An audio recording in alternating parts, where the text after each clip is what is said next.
ਸਤਿ ਸ਼੍ਰੀ ਅਕਾਲ। ਤੁਸੀਂ ਦੇਖ ਰਹੇ ਹੋ ਇੰਡੀਆ ਪਲੱਸ USA। ਮੈਂ ਮਨਪ੍ਰੀਤ ਕੌਰ ਤੁਹਾਡੇ ਲਈ ਲੈ ਕੇ ਆਈ ਹਾਂ ਅੱਜ ਦੀਆਂ ਕੁਝ ਖਾਸ ਖਬਰਾਂ। ਸਿੱਧੂ ਨੇ ਲਾਈਵ ਹੋ ਕੇ ਕੀਤਾ ਵੱਡਾ ਹਮਲਾ, ਬੋਲੇ ਐਤਕੀ ਵੋਟਾਂ ਵੇਖ ਕੇ ਪਾਉਣਾ, ਮਾੜੇ ਮੋਟੇ ਲੋਲੀਪੌਪ 'ਚ ਨਾ ਫਸ ਜਾਣਾ। ਸੀਐਮ ਚੰਨੀ ਵੱਲੋਂ ਆਦਮਪੁਰ ਹਵਾਈ ਅੱਡੇ ਤੱਕ ਪਹੁੰਚ ਕੇ ਸੜਕ ਦਾ ਨਾਮ ਸ੍ਰੀ ਗੁਰੂ ਰਵਿਦਾਸ ਜੀ ਦੇ ਨਾਂ ਤੇ ਰੱਖਣ ਦਾ ਐਲਾਨ। ਜਿਨ੍ਹਾਂ ਦੀਆਂ ਬੱਸਾਂ ਫੜ ਕੇ ਬੰਦ ਕਰਵਾ ਰਿਹਾ ਸੀ ਰਾਜਾ ਵੜਿੰਗ, ਅੱਜ ਉਹੀ ਆ ਗਿਆ ਸਾਹਮਣੇ। ਰਾਜਾ ਵੜਿੰਗ ਖਿਲਾਫ ਰੱਜ ਕੇ ਵਰਿਆ ਢਿੱਲੋਂ। ਮੁੰਬਈ 'ਚ ਸੈਮਸੰਗ ਸਰਵਿਸ ਸੈਂਟਰ 'ਚ ਲੱਗੀ ਭਿਆਨਕ ਅੱਗ। ਆਸਟ੍ਰੇਲੀਆ 'ਚ ਤੋੜੀ ਗਾਂਧੀ ਦੀ ਮੂਰਤੀ, ਭਾਰਤਵੰਸ਼ੀਆਂ 'ਚ ਗੁੱਸਾ। PCR ਮੋਟਰਸਾਈਕਲ ਅਤੇ ਜੂਲੋ ਗੱਡੀਆਂ ਦੇ ਮੁਲਾਜ਼ਮਾਂ ਨੇ ਕੱਢੀ ਫਲੈਗ ਮਾਰਚ, ਦਿੱਤੀ ਅਪਰਾਧੀਆਂ ਨੂੰ ਚੇਤਾਵਨੀ। ਦਿੱਲੀ ਸਰਕਾਰ ਨੇ ਔਰਤਾਂ ਦੀ ਸੁਰੱਖਿਆ ਲਈ ਕੀਤੀ ਵੱਡੀ ਤਬਦੀਲੀ, ਅਨਮੋਲ ਗਗਨ। ਜਲੰਧਰ ਦੇ CP ਨੇ ਵੱਧ ਰਹੇ ਅਪਰਾਧਾਂ ਨੂੰ ਲੈ ਕੇ ਸਟਾਫ ਨੂੰ ਲਗਾਈ ਫਟਕਾਰ। ਸ਼ਰਾਬ ਦੀ ਆ ਸਕਦੀ ਕਿੱਲਤ, ਅੱਜ ਰਾਤ ਤੋਂ ਸਾਰੇ ਸਰਕਾਰੀ ਠੇਕੇ ਬੰਦ। ਬਿਨਾਂ CLU ਅਤੇ ਨਕਸ਼ੇ ਦੇ ਸ਼ਹਿਰ ਵਿੱਚ 10 ਏਕੜ ਅਵੈਧ ਨਿਰਮਾਣ, ਉਠਾਏ ਨਿਗਮ ਦੇ ਕੰਮ ਤੇ ਸਵਾਲ। ਪੈਸੇ ਦੇ ਲੈਣ ਦੇਣ ਨੂੰ ਲੈ ਕੇ ਪਰਿਵਾਰ ਤੇ ਜਾਨਲੇਵਾ ਹਮਲਾ, ਨੌਜਵਾਨ ਹੋਇਆ ਲਹੂ ਲਹਾਨ। ਆਪ ਵਿਧਾਇਕਾ ਬੀਬੀ ਸਰਬਜੀਤ ਕੌਰ ਮਾਨੂਕੇ ਨੇ ਚੰਨੀ ਸਰਕਾਰ ਦੇ ਝੂਠੇ ਵਾਅਦਿਆਂ ਦਾ ਕੀਤਾ ਪਰਦਾਫਾਸ਼। ਸਿੱਧੂ ਨੇ ਲਾਈਵ ਹੋ ਕੇ ਕੀਤਾ ਵੱਡਾ ਹਮਲਾ, ਬੋਲੇ ਐਤਕੀ ਵੋਟਾਂ ਵੇਖ ਕੇ ਪਾਉਣਾ, ਮਾੜੇ ਮੋਟੇ ਲੋਲੀਪੌਪ 'ਚ ਨਾ ਫਸ ਜਾਣਾ। ਪੰਜਾਬ ਕਾਂਗਰਸ ਪ੍ਰਧਾਨ ਨਵਜੋਤ ਸਿੱਧੂ ਲਗਾਤਾਰ ਆਪਣੀ ਸਰਕਾਰ ਤੇ ਹਮਲਾਵਾਰ ਨੇ। ਅੱਜ ਦੇਰ ਸ਼ਾਮ ਲਾਈਵ ਹੋ ਕੇ ਉਹਨਾਂ ਨੇ ਫਿਰ ਨਿਸ਼ਾਨੇ ਵਿੰਨੇ ਹਨ। ਇਸ ਦੌਰਾਨ ਉਹਨਾਂ ਨੇ ਸ਼ਾਇਰੀ ਜ਼ਰੀਏ ਸਿੱਧਾ CM ਚੰਨੀ ਸਰਕਾਰ ਤੇ ਹਮਲਾ ਵੀ ਬੋਲਿਆ। ਸਿੱਧੂ ਨੇ ਆਪਣੀ ਰਿਹਾਇਸ਼ ਬਾਹਰ 2 ਦਿਨਾਂ ਤੋਂ ਪ੍ਰਦਰਸ਼ਨ ਕਰ ਰਹੇ ਸਟਾਫ ਨਰਸ, ਕਰੋਨਾ ਯੋਧੇ, ਸੰਘਰਸ਼ ਕਮੇਟੀ ਦੇ ਮੈਂਬਰਾਂ ਨਾਲ ਮੁਲਾਕਾਤ ਦੌਰਾਨ ਕਿਹਾ ਕਿ ਐਤਕੀ ਵੋਟ ਦੇਖ ਕੇ ਪਾਉਣਾ, ਮਾੜੇ ਮੋਟੇ ਲੋਲੀਪੌਪ ਵਿੱਚ ਨਾ ਫਸ ਜਾਣਾ, ਵੋਟ ਪੰਜਾਬ ਨੂੰ ਪਾਉਣਾ। KBC ਨਾਲ ਫੈਲ ਪਈ ਹੈ ਮੈਂ KBC ਨਾਲ ਕੋਸ਼ਿਸ਼ ਪਈ ਹੈ KBC ਨਾਲ KBC ਨਾਲ ਹਾਂਜੀ ਉਹਨਾਂ ਕੋਲ ਸਾਰਾ ਕੁਝ ਹੋ ਗਿਆ। ਮੇਰੀ ਗੱਲ ਨੂੰ ਸੁਣ, ਅੱਜ ਤੁਹਾਡੀ ਡਿਮਾਂਡ ਨੂੰ ਸਾਰੀ ਪਹੁੰਚਾ ਦੂੰਗਾ। ਬਹੁਤ ਸਾਰੇ ਮਸਲੇ ਹੱਲ ਹੋਇਆ ਕਿ ਨਹੀਂ ਹੋਏ, ਹੈ ਨਾ, ਹੋਇਆ ਨਾ। ਤੇ ਬਾਕੀ ਸਟੇਟ ਦੀ ਜੋ ਇਨਕਮ ਵਧਦੀ ਜਾਊਗੀ ਤੁਹਾਡੇ ਮਸਲੇ ਸਾਰੇ ਹੱਲ ਕਰ। ਮੈਂ ਤਾਂ ਤੁਹਾਨੂੰ ਇਸ ਨੂੰ ਕਿਹਾ ਪੂਰੀ ਉਮੀਦ ਹੈ। ਮੈਂ ਕਹਿੰਦਾ ਤੁਹਾਡੀ ਉਮੀਦ ਕਦੇ ਟੁੱਟਣ ਨਹੀਂ ਦਊਗਾ। ਸਾਨੂੰ ਮੈਂ ਕਦੇ ਲੜਦਾ ਮੈਂ ਪਤਾ ਕੀ ਮੈਂ ਤੁਹਾਨੂੰ ਡਰ ਹੀ ਮਿਲਦੇ ਰਹੇ ਜੀ। ਮੇਰੀ ਗੱਲ ਇੱਕ ਲਾਰਾ ਲਾਇਆ ਨਹੀਂ ਸਰ, ਅੱਜ ਤੱਕ 17 ਸਾਲਾਂ ਚ ਜੋ ਜ਼ੁਬਾਨ ਦਿੱਤੀ ਹੈ ਖੜਿਆ ਨਾ। ਅਗਰ ਮੈਂ ਆ ਕਮੈਂਟ ਵੀ ਦੇਖਦੇ ਰਹਿੰਦੇ ਹੁੰਦੇ ਕਿ ਸੀਐਮ ਨਾਲ ਲਾਈਵ ਜਿਹੜੀ ਥੋੜੀ ਚੱਲਦੀ ਹੈ ਉਹ ਵੀ ਦੇਖਦੇ ਰਹਿੰਦੇ। ਕਮੈਂਟ ਇੰਨੇ ਕਮੈਂਟ ਕਰਦਾ ਮੈਂ ਕਹਿੰਦਾ ਕਦੋਂ ਕਮੈਂਟ ਸਾਡੇ ਵੀਡੀਓ ਪੁੱਤਰ ਸੱਚ ਤੇ ਪਹਿਰਾ ਦੇਣਾ ਜਿਹੜਾ ਨਾ ਔਖਾ ਜ਼ਰੂਰ ਆ, ਪਰ ਅਖੀਰ ਦੇ ਵਿੱਚ ਫਲਦਾ ਹੀ ਸਿੱਧ ਹੁੰਦਾ। ਸਰ ਦੇਖੋ ਕੋਈ ਵਾਲੀ ਟਾਈਮ ਤੁਹਾਡਾ ਕੀਮਤੀ ਹੋਊਗਾ। ਉਹ ਮੇਰਾ ਟਾਈਮ ਤੁਹਾਡੇ ਖਾਤਰ ਹੀ ਹੈ। ਗਾਣੋ ਅੱਜ ਰਾਤ ਤੇਰੀ ਸ਼ਕਲ ਤੇ ਦਿਖੇ ਉਰਿਆ ਹਾਂ ਹੁਣ ਪਤਾ ਲੱਗਿਆ। KBC ਨਾਲ ਕੋਲ ਫੈਲ ਹੋਈ ਹੈ ਜੀ, ਪਾਸ ਕਰਾ ਦੋ ਤਾਂ ਕੱਲ ਨੂੰ ਬਸਾਣਾ ਕੱਲ ਨੂੰ ਇੱਧਰ ਉਤਰਾਂਗੇ। ਮੇਰੀ ਗੱਲ ਨੂੰ ਸੁਣ, ਹੱਥ ਬਿਲਕੁਲ ਨਹੀਂ ਜੋੜਨੇ, ਜਮਾਂ ਹੀ ਨਹੀਂ ਜੋੜਨੇ। ਇਹ ਤੁਹਾਡਾ ਹੱਕ ਹੈ, ਇਹ ਤੁਹਾਡਾ ਅਧਿਕਾਰ ਹੈ, ਮੌਲਿਕ ਹੱਕ ਨੇ ਤੁਹਾਡੇ ਤੇ ਕੋਈ ਨਹੀਂ ਖੋ ਸਕਦਾ। ਪੁੱਤਰ ਮੇਰੀ ਗੱਲ ਨੂੰ ਸਮਝ ਲੈ, ਤੁਸੀਂ ਐਤਕੀ ਪੰਜਾਬ ਖਾਤਰ ਲੜਨਾ ਪੂਰਾ ਲੜਾਂਗੇ ਸਰ, ਨਾਲ ਖੜੇ ਆ ਜੀ ਤਾਰਨਾ ਜੀ। ਅਸੀਂ ਸਰ ਲੜਾਂਗੇ, ਤੁਸੀਂ ਸਾਡੇ ਨਾਲ ਮਿੰਟ ਤੁਹਾਡਾ ਲੜਾਂਗੇ। ਮੇਰੀ ਗੱਲ ਨੂੰ ਸੁਣ, ਮੇਰੇ ਲਈ ਸਾਰੇ ਪੰਜਾਬ ਦੇ ਵਿੱਚ ਤੁਸੀਂ ਹਿੱਸਾ ਹੋ। ਜਦ ਤੱਕ ਸਰਕਾਰਾਂ ਕਾਕਾ ਚੁੱਪ ਕਰੀ ਹੁਣ ਗੱਲ ਕਰ ਲੈਣ। ਇਹ ਯਾਰ ਕੋਈ ਤਾਲਾ ਖੁੱਲਦਾ ਨਹੀਂ ਚਲ ਕੋਈ ਗੱਲ ਨਹੀਂ ਸਰ। ਦੇਖੋ ਜਦ ਤੱਕ ਸਰਕਾਰਾਂ ਤੁਹਾਨੂੰ ਹਿੱਸੇਦਾਰ ਨਹੀਂ ਬਣਾਉਂਦੀਆਂ, ਸੱਤਾ ਦਾ ਹਿੱਸੇਦਾਰ ਤੇ ਸੱਤਾ ਦਾ ਭਾਗੀਦਾਰ ਨਹੀਂ ਬਣਾਉਂਦੀਆਂ, ਉਦੋਂ ਤੱਕ ਸਰਕਾਰ ਨਹੀਂ ਕਹੂਗੀ। ਉਹ ਕਦੋਂ ਹੋਊਗਾ? ਜਦੋਂ ਤੁਹਾਡੇ ਦਿੱਤੇ ਟੈਕਸਾਂ ਦੇ ਪੈਸੇ ਤੁਹਾਡੇ ਕੋਲ ਦੁੱਗਣੇ ਤਿੱਗਣੇ ਹੋ ਕੇ ਵਾਪਸ ਆਉਣਗੇ, ਭਾਵੇਂ ਕਿਸੇ ਸੜਕ ਦੇ ਰੂਪ 'ਚ ਹੋਣ, ਭਾਵੇਂ ਕਿਸੇ ਸਕੂਲ ਦੇ ਰੂਪ 'ਚ ਹੋਣ ਤੁਹਾਡੇ ਬੱਚਿਆਂ ਖਾਤਰ, ਤੇ ਭਾਵੇਂ ਤੁਹਾਡੀਆਂ ਤਨਖਾਹਾਂ ਦੇ TADA ਦੇ ਰੂਪ 'ਚ ਹੋਣ। ਮੈਂ ਤੇ ਪੇ ਕਮਿਸ਼ਨ ਦੀ ਵੀ ਗੱਲ ਕਰਦਾ। ਜੇ ਸਰਕਾਰ ਦੀ ਔਰ ਸਟੇਟ ਦੀ ਪਹਿਲੀਆਂ ਸਰਕਾਰਾਂ ਜਿਹੜੀਆਂ 25 ਸਾਲ ਰਾਜ ਕਰਦੀਆਂ ਨੇ, ਕਿਸੇ ਤੇ ਉਂਗਲ ਨਹੀਂ ਚੱਕ ਰਿਹਾ, ਪਰ ਜਿਹੜੀਆਂ 25 ਸਾਲ ਰਾਜ ਕਰਦੀਆਂ ਰਹੀਆਂ ਉਹਨਾਂ ਤਬਾਹ ਕਰਤਾ ਸਟੇਟ ਦਾ ਖਜ਼ਾਨਾ। ਜੀ ਸਰ, ਸਮਝ ਨਹੀਂ? ਜੀ ਸਰ, ਜੀ ਸਰ। ਪੱਲੇ ਵੀ ਧੇਲਾ ਕਰਦੀ ਮੇਲਾ ਜੀ। ਜਦੋਂ ਤੱਕ ਵਿੱਤੀ ਪਰਿਸਥਿਤੀ ਬੇਟਾ ਠੀਕ ਹੁੰਦੀ ਨਹੀਂ, ਜੀ ਮੈਂ ਕਿਹਾ ਨਾ 1000 ਕਰੋੜ ਰੁਪਇਆ ਚਾਹੀਦਾ ਸਾਰੇ ਦੇ ਸਾਰੇ ਟੀਚਰ, ਜਿੰਨੇ ਟੀਚਰ ਉਹ ਸਾਰੇ ਘਰੇ ਜਾ ਸਕਦੇ ਜੀ। 1000 ਕਰੋੜ ਤੇ ਟੋਟਲ 2 ਤੋਂ 3000 ਕਰੋੜ ਜਿਹੜੇ ਇੱਕ ਵੀ ਧਰਨਾ ਨਹੀਂ ਲੱਗੂ ਪੰਜਾਬ 'ਚ। ਜੀ ਸਹੀ ਹੈ। ਇਹ ਪ੍ਰੋਬਲਮ ਹੈ, ਇਹਨੂੰ ਸਮਝੋ। ਪਰ ਕਿਸੇ ਦੇ ਕੋਲ ਕੋਈ ਨੋਟ ਛਾਪਣ ਦੀ ਮਸ਼ੀਨ ਤਾਂ ਨਹੀਂ ਹੈ ਨਾ ਪੁੱਤਰ? ਨਹੀਂ ਹੈ ਨਾ, ਮਸ਼ੀਨ ਤੇ ਹੈ ਨਹੀਂ। ਇਹ ਕਿਤੋਂ ਆਉਣੇ ਆ ਪੈਸੇ ਤੇ ਕਿਤੇ ਲੱਗਣੇ ਆ, ਨਹੀਂ ਹੈ ਨਾ? ਕਿਤੋਂ ਆਉਣੇ ਆ ਤੇ ਕਿਤੋਂ ਲੱਗਣੇ ਆ। ਤੇ ਜਾਂ ਤੇ ਫਿਰ ਕਰਜ਼ੇ ਨਾਲ ਆਉਣਗੇ, ਜਾਂ ਤੁਹਾਡੇ ਟੈਕਸਾਂ ਨਾਲ ਆਉਣਗੇ, ਜਾਂ ਸਟੇਟ ਦੀ ਇਨਕਮ ਚੋਂ ਆਉਣਗੇ। ਤੇ ਇਨਕਮ ਕਿੱਥੋਂ ਆਉਂਦੀ ਹੈ ਪੁੱਤਰ? ਰੇਤੇ ਚੋਂ। ਰੇਤਾ ਖਾ ਗਏ ਪਹਾੜ ਦੇ ਪਹਾੜ। ਠੀਕ ਹੈ ਨਹੀਂ, ਕਿੱਥੋਂ ਆਉਣੀ ਹੈ? ਸ਼ਰਾਬ ਚੋਂ। ਮੈਂ ਹੱਕ 'ਚ ਨਹੀਂ, ਪਰ ਜੇ ਸ਼ਰਾਬ ਦੇ ਪੈਸੇ ਵਿਕਦੇ ਆ ਤਾਂ ਫਿਰ ਖਜ਼ਾਨੇ 'ਚ ਆਉਣ। ਇਹੀ ਜੇ 25-30 ਹਜ਼ਾਰ ਕਰੋੜ ਰੁਪਈਆ ਖਜ਼ਾਨੇ 'ਚ ਆਵੇ ਤਾਂ 2-3 ਹਜ਼ਾਰ ਕਰੋੜ ਰੁਪਈਆ ਤੁਹਾਡੀਆਂ ਤਨਖਾਹਾਂ ਚਲੇ, ਖੁਸ਼ਹਾਲੀ ਹੋਵੇ ਜੀ ਚਾਰੇ ਪਾਸੇ। ਜੀ ਕੌਣ ਈਟੀਟੀ ਟੀਚਰ ਦੱਸ ਮੈਨੂੰ ਕਹੂਗਾ ਵੀ ਮੈਂ 10,000 ਦੇ ਵਿੱਚ ਗੁਜ਼ਾਰਾ ਕਰਾਂ? ਜਦ ਵਿਆਹ ਹੁੰਦਾ ਅਗਲੇ ਦਾ 10,000 ਗੁਜ਼ਾਰਾ ਹੁੰਦਾ ਨਹੀਂ ਹੁੰਦਾ ਹੈ? ਤੇ ਫਿਰ ਕੁਆਲਿਟੀ ਆਫ ਐਜੂਕੇਸ਼ਨ ਕਿਵੇਂ ਆਊ? ਨਹੀਂ ਸਮਝਿਆ ਬੇਟਾ? ਇਹੀ ਗੱਲਾਂ ਕਰਦੇ ਆ ਔਰ ਇਹੀ ਸਾਡੀ ਸਰਕਾਰ ਵੀ ਲੱਗੀ ਹੈ। ਸਾਰਾ ਮੈਂ ਬਾਰ-ਬਾਰ ਕਹਿਣਾ ਵੀ ਅਗਲੇ 5 ਸਾਲ ਜੇ ਚਲਾਵਾਂਗੇ ਤੇ ਇਨਕਮ ਤੇ ਚਲਾਵਾਂਗੇ। ਤੁਹਾਡੇ ਨਾਲ ਹੈ ਸਰ, ਪਲ ਤੁਹਾਡੇ ਔਰ ਤੁਸੀਂ ਪੁੱਛੋ ਇਹ ਸਵਾਲ ਵੀ ਭਾਈ ਮੈਨੂੰ ਇੱਕ ਗੱਲ ਦੱਸੋ, ਇਹ ਜਿਹੜੀਆਂ ਸਾਨੂੰ ਤੁਸੀਂ ਤਨਖਾਹਾਂ ਨਹੀਂ ਦਿੰਦੇ, ਪੇ ਕਮਿਸ਼ਨ 5 ਸਾਲ ਮਿਲਣਾ ਚਾਹੀਦਾ। ਡੀਏ ਜਿਹੜੇ ਨੇ ਉਹ 5 ਸਾਲ ਮਿਲਣੇ ਚਾਹੀਦੇ। ਕਿਉਂ 2 ਮਹੀਨਿਆਂ 'ਚ ਹੀ ਮਿਲਦੇ, 3 ਮਹੀਨੇ 'ਚ ਕਿਉਂ ਮਿਲਦੇ ਭਾਈ? ਇਹ ਸਵਾਲ ਨੇ ਜਿਹੜੇ ਤੁਹਾਨੂੰ ਪੁੱਛਣੇ ਚਾਹੀਦੇ ਨੇ, ਨਾ ਕਿ ਆਖਰੀ ਮਹੀਨਿਆਂ ਦੇ ਵਿੱਚ ਆ ਕੇ 2 ਮਹੀਨਿਆਂ ਦੇ ਵਿੱਚ ਆ ਕੇ ਕਿਤੇ ਜਾ ਕੇ ਉੱਥੇ ਬਸਤੀ 'ਚ ਖੜ ਕੇ ਆ ਲੋ ਜੀ ਦਾਰੂ ਵੰਡਤੀ। ਪ੍ਰਧਾਨ ਜੀ ਆਹ ਫਲਾਨਾ ਕਰਤਾ, ਇਹਦੀਆਂ ਜਿਹੜੀਆਂ ਗੱਲਾਂ ਮਤਾ ਸਰ ਜੀ, ਇਹ ਤਾਂ ਜਿਹੜੀਆਂ ਗੱਲਾਂ ਤੁਸੀਂ ਕਹਿ ਰਹੇ ਹੋ ਬਹੁਤ ਵਧੀਆ ਗੱਲ ਹੈ ਤੁਹਾਡੀ, ਪਰ ਜਿਹੜੀ ਉਹਨਾਂ ਦਾ ਮਸਲਾ ਹੈ ਮੈਂ ਦੇਖ ਰਿਹਾ ਉਹ ਜਿਹੜਾ ਮਸਲਾ ਕੀ ਹੈ ਜੀ, ਤੁਹਾਡੇ ਆਪਣੇ ਪੰਜਾਬ ਗਵਰਨਮੈਂਟ ਦਾ ਸਾਰੇ ਅਗੇਤ ਆਧਾਰ ਇਹਨਾਂ ਦੇ ਹੀ ਪੈਸੇ ਨੇ, ਇਹਨਾਂ ਦੇ ਹੀ ਪੈਸੇ। ਇਹਨਾਂ ਦੇ ਪੈਸੇ ਨਹੀਂ, ਅਗੇਤ ਆਧਾਰ ਤੇ ਨੌਕਰੀਆਂ ਦੇ ਰਹੇ ਆ। ਬਿਜਲੀ ਬੋਰਡ ਕਿਉਂ ਨਹੀਂ ਇਹਨਾਂ ਨੂੰ ਨੌਕਰੀ ਦੇ ਰਿਹਾ? ਦੇਖੋ ਜਿਹੜਾ ਪੰਜਾਬ ਗਵਰਨਮੈਂਟ ਨੇ ਕੋਈ ਰੋਕਿਆ ਨਹੀਂ ਹੈਗਾ, ਕੋਈ ਰੋਕ ਨਹੀਂ ਲੱਗੀ। ਇਹ ਬਿਜਲੀ ਬੋਰਡ ਨੇ ਲਾਈ ਆ, ਇਹ ਵਿਚਾਰੇ 2 ਮਹੀਨੇ ਹੋ ਗਏ ਉੱਪਰ ਬੈਠਿਆਂ ਨੂੰ। ਇਹਨਾਂ ਦੀ ਜਿਹੜੀ ਇਹਨਾਂ ਨੂੰ ਨੌਕਰੀ ਜਿਹੜੀ ਆ ਉਹ ਮਿਲਣੀ ਚਾਹੀਦੀ ਆ। ਹੱਕ ਇਹਨਾਂ ਦਾ ਬਣਦਾ। ਸੁਣੇਗਾ ਹੱਕ ਤੇ ਬਹੁਤ ਬਣਦਾ। 1 ਲੱਖ ਨੌਕਰੀ ਖਾਲੀ ਪਈ ਹੈ, ਕਿਉਂ ਨਹੀਂ ਭਰੀ? ਸਰ ਜਿਹੜੇ ਆਪਣੇ ਵਾਰਸ ਗਵਾ ਬੈਠੇ ਉਹ ਬੈਠੇ ਆ ਜੀ। ਇਹ ਤਾਂ ਇੱਛਾ ਸ਼ਕਤੀ ਦਾ ਸਵਾਲ ਹੈ ਜੀ। ਨਹੀਂ ਨਹੀਂ ਇੱਕ ਟ੍ਰੈਂਡ ਚੱਲ ਪਿਆ ਸਰ। ਪ੍ਰਧਾਨ ਜੀ ਸੁਣੋ ਗੱਲਬਾਤ, ਤੁਸੀਂ ਜਾਣਾ ਲੋਕਾਂ ਦੇ ਵਿੱਚ ਅਸੀਂ ਇਹ ਵੀ ਭੁੱਲ ਗਏ, ਕੋਈ ਬੰਦਾ ਇਹ ਭੁੱਲਦਾ ਹੁੰਦਾ ਵੀ ਮੈਂ ਜਿਹੜੇ ਘਰ ਦੇ ਵਿੱਚ ਜੰਮਿਆ, ਮੇਰਾ ਜਨਮ ਹੋਇਆ ਇੱਥੇ। ਤੁਸੀਂ ਇਹੋ ਜੀ ਮੈਨੇਜਮੈਂਟ ਬਹਾਲਦੀ ਹੈ ਜਿਹੜੀ 1 ਮਹੀਨੇ 'ਚ 10 ਸਮਝੌਤੇ ਕਰਦੀ ਹੈ, 10 ਵਾਰ ਮੁੱਕਰਦੀ ਹੈ ਜੀ। 10 ਵਾਰ ਮੁੱਕਰਦੀ ਹੈ। 30 ਤਰੀਕ ਨੂੰ ਇਹ ਬੰਦੇ ਉੱਤੇ ਬੈਠੇ ਨੂੰ ਮਰਨ ਬੱਤ ਤੇ ਆ ਗਿਆ ਤਾਂ ਜ਼ਿੰਮੇਵਾਰ ਕੌਣ ਹੈ? ਆਰਮੀ ਪਾਂਡਵ ਜ਼ਿੰਮੇਵਾਰ ਹੈ ਤੇ ਚੇਅਰਮੈਨ ਜ਼ਿੰਮੇਵਾਰ ਹੈ। ਪਹਿਲੀ ਵਾਰ 47 ਤੋਂ ਬਾਅਦ ਡੀਏ ਜਾਮ ਹੋਇਆ ਪੰਜਾਬ ਦੇ ਮੁਲਾਜ਼ਮਾਂ ਦਾ, ਔਰ ਅਸੀਂ ਅੱਜ ਉੱਥੇ ਬੈਠੇ ਹਾਂ 2011 ਦੇ ਦਸੰਬਰ 2011 ਦੇ ਉੱਤੇ। ਤੁਸੀਂ ਸਾਡੀਆਂ ਕਾਪੀਆਂ ਚੱਕ ਕੇ ਦੇਖੋ, ਕਾਲੀਆਂ ਹੋਈਆਂ ਵੀ, ਤਾਂ ਡੇਟਾਂ ਵੀ ਭੁੱਲ ਗਿਆ ਕਿੰਨੇ ਸਮਝੌਤੇ ਕੀਤੇ। ਇੰਨੀ ਢੀਠਤਾਈ ਦੇ ਨਾਲ ਗੱਲ ਕਰ ਰਹੇ ਆ ਇਹ ਛੋਟੇ ਭਾਈ। ਸਾਰੀ ਮੈਨੇਜਮੈਂਟ ਨੇ, ਇੱਕ ਨਹੀਂ ਜੀ ਸਾਰੀ ਮੈਨੇਜਮੈਂਟ ਨੇ। ਤੁਸੀਂ ਹੈਰਾਨ ਹੋ ਜਾਓ ਕਿ 32 ਸਾਲ ਬਾਅਦ ਕਿਸੇ ਬੰਦੇ ਦੀ ਇੱਕ ਕੈਟਾਗਰੀ ਤੇ ਲੱਗੀ ਹੋਈ ਦੀ ਪ੍ਰਮੋਸ਼ਨ ਹੋਵੇ ਤਾਂ ਕੀ ਦੱਸੂਗਾ ਆਪਣੇ ਜਵਾਕਾਂ ਨੂੰ ਜਾ ਕੇ?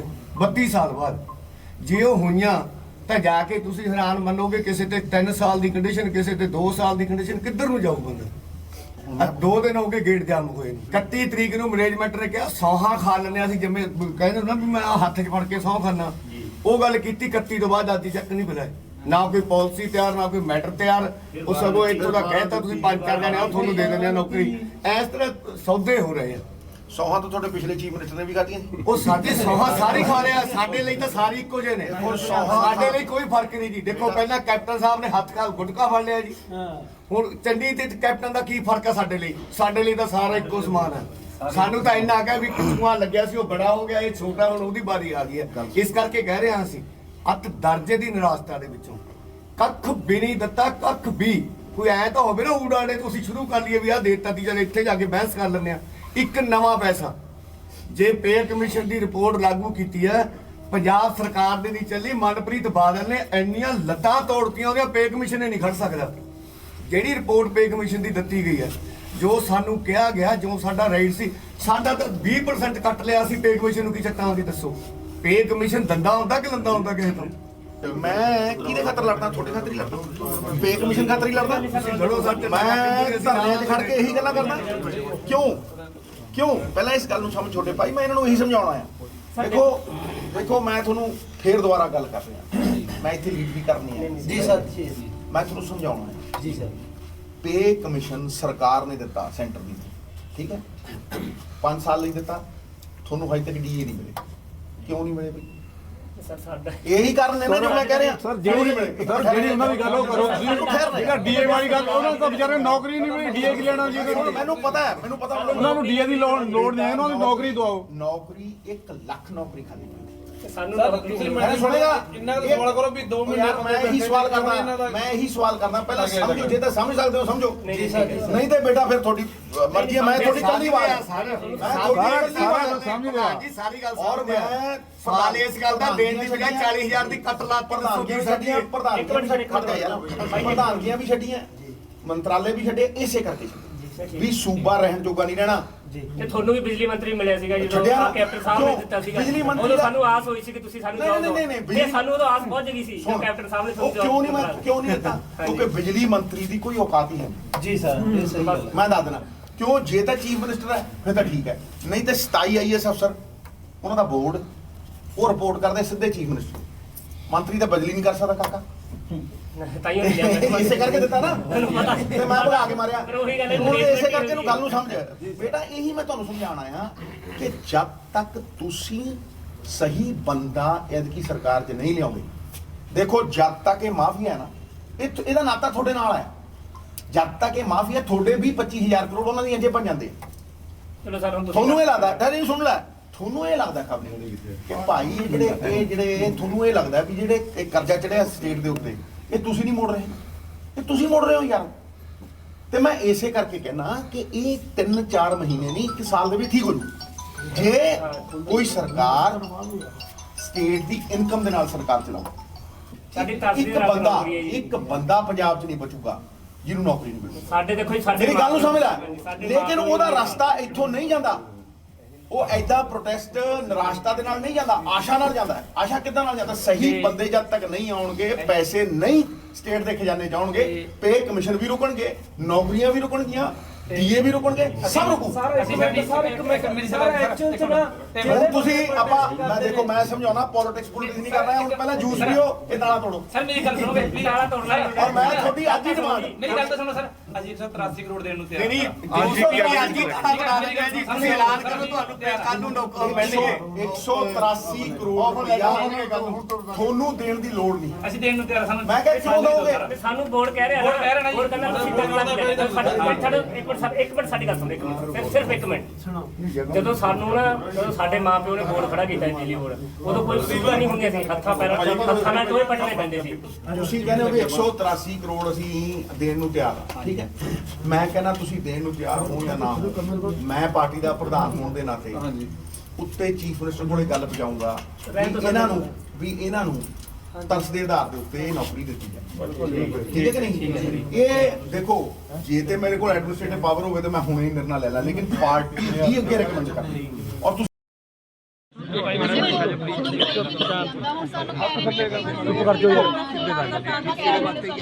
ਕੰਟਰੈਕਟ ਬੇਸਿਸ ਵਾਲਾ ਰਜਿਸਟਰੀ ਕਰ ਦਿੰਦਾ ਯਾਰ, ਮੇਰੇ ਫਰੈਂਡ ਦੇ ਕਿਉਂ ਲਿਆਂਦੇ ਐਮਪੀ ਨੂੰ ਤੈਨੂੰ ਮੈਂ ਜਦ ਕਿਹਾ ਯਾਰ ਤੂੰ ਕਿਉਂ ਟੈਨਸ਼ਨ ਲੈ ਕੇ ਮੈਂ ਦੇ ਦੇ ਰਹਾ ਪੈਸਿਆਂ ਮੇਰੀ ਗੱਲ ਅੱਜ ਪੰਜਾਬ ਜਿਹੜਾ ਨੰਬਰ 1 ਸੂਬਾ ਹੁੰਦਾ ਸੀ, ਆਪ ਕਹਿੰਦੇ ਹੁੰਦੇ ਸਾਰੇ ਕਹਿੰਦੇ ਹੁੰਦੇ ਸੋਨੇ ਚੁੜੀ ਕਹਿੰਦੇ ਹੁੰਦੇ, ਅੱਜ ਸਭ ਤੋਂ ਵੱਧ ਕਰਜ਼ਾਈ ਸੂਬਾ ਹੈ ਬੇਟਾ। ਕੈਪੀਟਲ ਐਕਸਪੈਂਡੀਚਰ ਹੁੰਦਾ ਨਾ ਜਿਹੜਾ, ਜੇ ਮੈਂ ਝੂਠ ਬੋਲਾਂ ਤੇ ਫਿਰ ਮੇਰਾ ਰਾਜਨੀਤੀ 'ਚ ਰਹਿਣ ਦਾ ਕੋਈ ਫਾਇਦਾ ਨਹੀਂ। ਬੋਲਿਆ ਕਿਤੇ ਤੁਹਾਨੂੰ ਅਵਗਤ ਕਰਾਇਆ, ਪਹਿਲਾਂ ਤੁਹਾਨੂੰ ਪਤਾ ਹੈ ਤੁਹਾਨੂੰ ਰੱਬ ਵਰਗਾ ਮਾਨ ਹੈ ਤੁਹਾਡੀ ਗੱਲ। ਰੱਬ ਵਰਗਾ ਮਾਨ ਬਿਲਕੁਲ ਨਹੀਂ ਪੁੱਤਰ, ਮੈਨੂੰ ਰੱਬ ਤੁਹਾਡੇ 'ਚ ਦਿਖਦਾ, ਤਾਂ ਹੀ ਮੈਂ ਤੁਹਾਨੂੰ ਕੈਪੀਟਲ ਐਕਸਪੈਂਡੀਚਰ ਸਮਝੋ ਵੀ ਸੂਬਾ ਇੱਕ ਬੰਦੇ ਤੇ ਕਿੰਨਾ ਖਰਚਾ ਕਰਦਾ। ਪੰਜਾਬ 870 ਰੁਪਏ ਖਰਚਾ, ਹਰਿਆਣਾ 6000, ਗੋਆ 14000, ਹੋਰ ਵੀ ਗਦੀ ਗੇੜਾਂ ਨੇ। ਤੇ ਜੇ ਮੈਂ ਜਿਉਂਦਾ ਰਿਹਾ ਤੇ ਮੈਂ ਤੁਹਾਨੂੰ ਇੱਕ ਗੱਲ ਦਾ ਵਚਨ ਦਿੰਦਾ, ਜੇ ਮੈਨੂੰ ਰੱਬ ਨੇ ਇਸੇ ਤਰੀਕੇ ਖੜਾ ਰੱਖਿਆ ਤੇ ਇੱਕ ਦਿਨ ਆਏਗਾ ਵੀ ਇੱਕ ਬੰਦੇ ਦੇ ਉੱਤੇ ਪੰਜਾਬ ਦੇ ਵਿੱਚ 15,000 ਰੁਪਏ ਖਰਚਾ। ਸਮਝੋ ਇਹ ਮੇਰਾ ਵੀ ਤੁਹਾਡੇ ਵਾਂਗ ਸੁਪਨਾ ਹੈ, ਕੋਈ ਇਹ ਨਹੀਂ ਹੈ ਵੀ ਮੈਂ ਤੁਹਾਡੇ ਵਾਂਗ ਸੁਪਨੇ ਨਹੀਂ ਦੇਖਦਾ, ਪਰ ਸੁਪਨੇ ਬੇਟਾ ਨੀਤੀਆਂ ਦੇ ਨਾਲ ਹੁੰਦੇ, ਨੀਅਤ ਨਾਲ ਹੁੰਦੇ। ਇੱਕ ਮਾੜੀ ਇੱਕ ਵੀਡੀਓ ਬਣਾਓ, ਸਰ ਦੀ ਵੀਡੀਓ ਬਣਾਓ, ਇੱਕ ਸਾਡੇ ਵਾਸਤੇ ਅਪੀਲ ਕਰੋ ਜੀ, ਸਾਡੇ ਵਾਸਤੇ ਅਪੀਲ ਕਰੋ। ਸਾਡੇ 11 ਸਾਥੀ ਉੱਪਰ ਮਰਨ ਵਾਸਤੇ ਬੈਠੇ ਨੇ, 4 ਦਿਨ ਦੇ ਕੁਝ ਨਹੀਂ ਖਾਦਾ ਉਹਨਾਂ ਨੇ। ਤੁਸੀਂ ਉਹਨਾਂ ਨੂੰ ਇੱਕ ਛੋਟੀ ਜਿਹੀ ਅਪੀਲ ਕਰਦੇ ਵੀ ਬੇਟਾ ਮੇਰੇ ਕੰਮ ਧਿਆਨ ਆ ਗਿਆ ਵੀ ਤੁਸੀਂ ਮਰਨ ਵਾਟ ਖੋਲ ਦਿਓ। ਅੱਛਾ ਇਸ ਤਰ੍ਹਾਂ ਸਰ ਤੁਹਾਡੀ ਮਦਦ ਤੂੰ ਛੱਡਣਾ ਯਾਰ, ਮੈਂ ਉੱਤੇ ਆ ਜੂ ਉਹਨਾਂ ਕੋਲ ਸੋਨੇ ਸੁਹਾਗਾ ਨਾਲ ਗੱਲ ਹੋ ਜੂਗੀ। ਬੋਲੇ ਸੋਨਿਹਾ ਮੈਂ ਤੁਹਾਨੂੰ ਇਹ ਕਹਿਣਾ ਵੀ ਤੁਸੀਂ ਮੈਨੂੰ ਸਵੇਰੇ ਟਾਈਮ ਦਿਓ ਬੇਟਾ, ਤੇ ਮੈਂ ਉੱਤੇ ਜਿਹੜੇ ਕੋਠੇ ਤੇ ਵਿਚਾਰੇ ਬੈਠੇ ਆ ਮੈਂ ਉੱਤੇ ਆਪ ਠੀਕ ਹੈ ਜੀ, ਠੀਕ ਹੈ। ਆ ਜਿਹੜੀ ਤੁਸੀਂ ਵੀਡੀਓ ਬਣਾਈ ਹੈ ਮੇਰੇ ਵਾਲੀ ਹੈ, ਮੈਂ ਅੱਜ ਟਵੀਟ ਵੀ ਪਾਏ ਆ, ਉਹ ਵੀ ਪੰਜਾਬੀ ਚ ਪੜਾ ਦਿਓ, ਠੀਕ ਹੈ ਨਹੀਂ? ਦੂਜੀ ਗੱਲ ਇਹ ਕਿ ਮੈਂ ਕੋਠੇ ਤੇ ਆ ਕੇ ਆਪ ਜੂਸ ਪਿਲਾ ਮੈਂ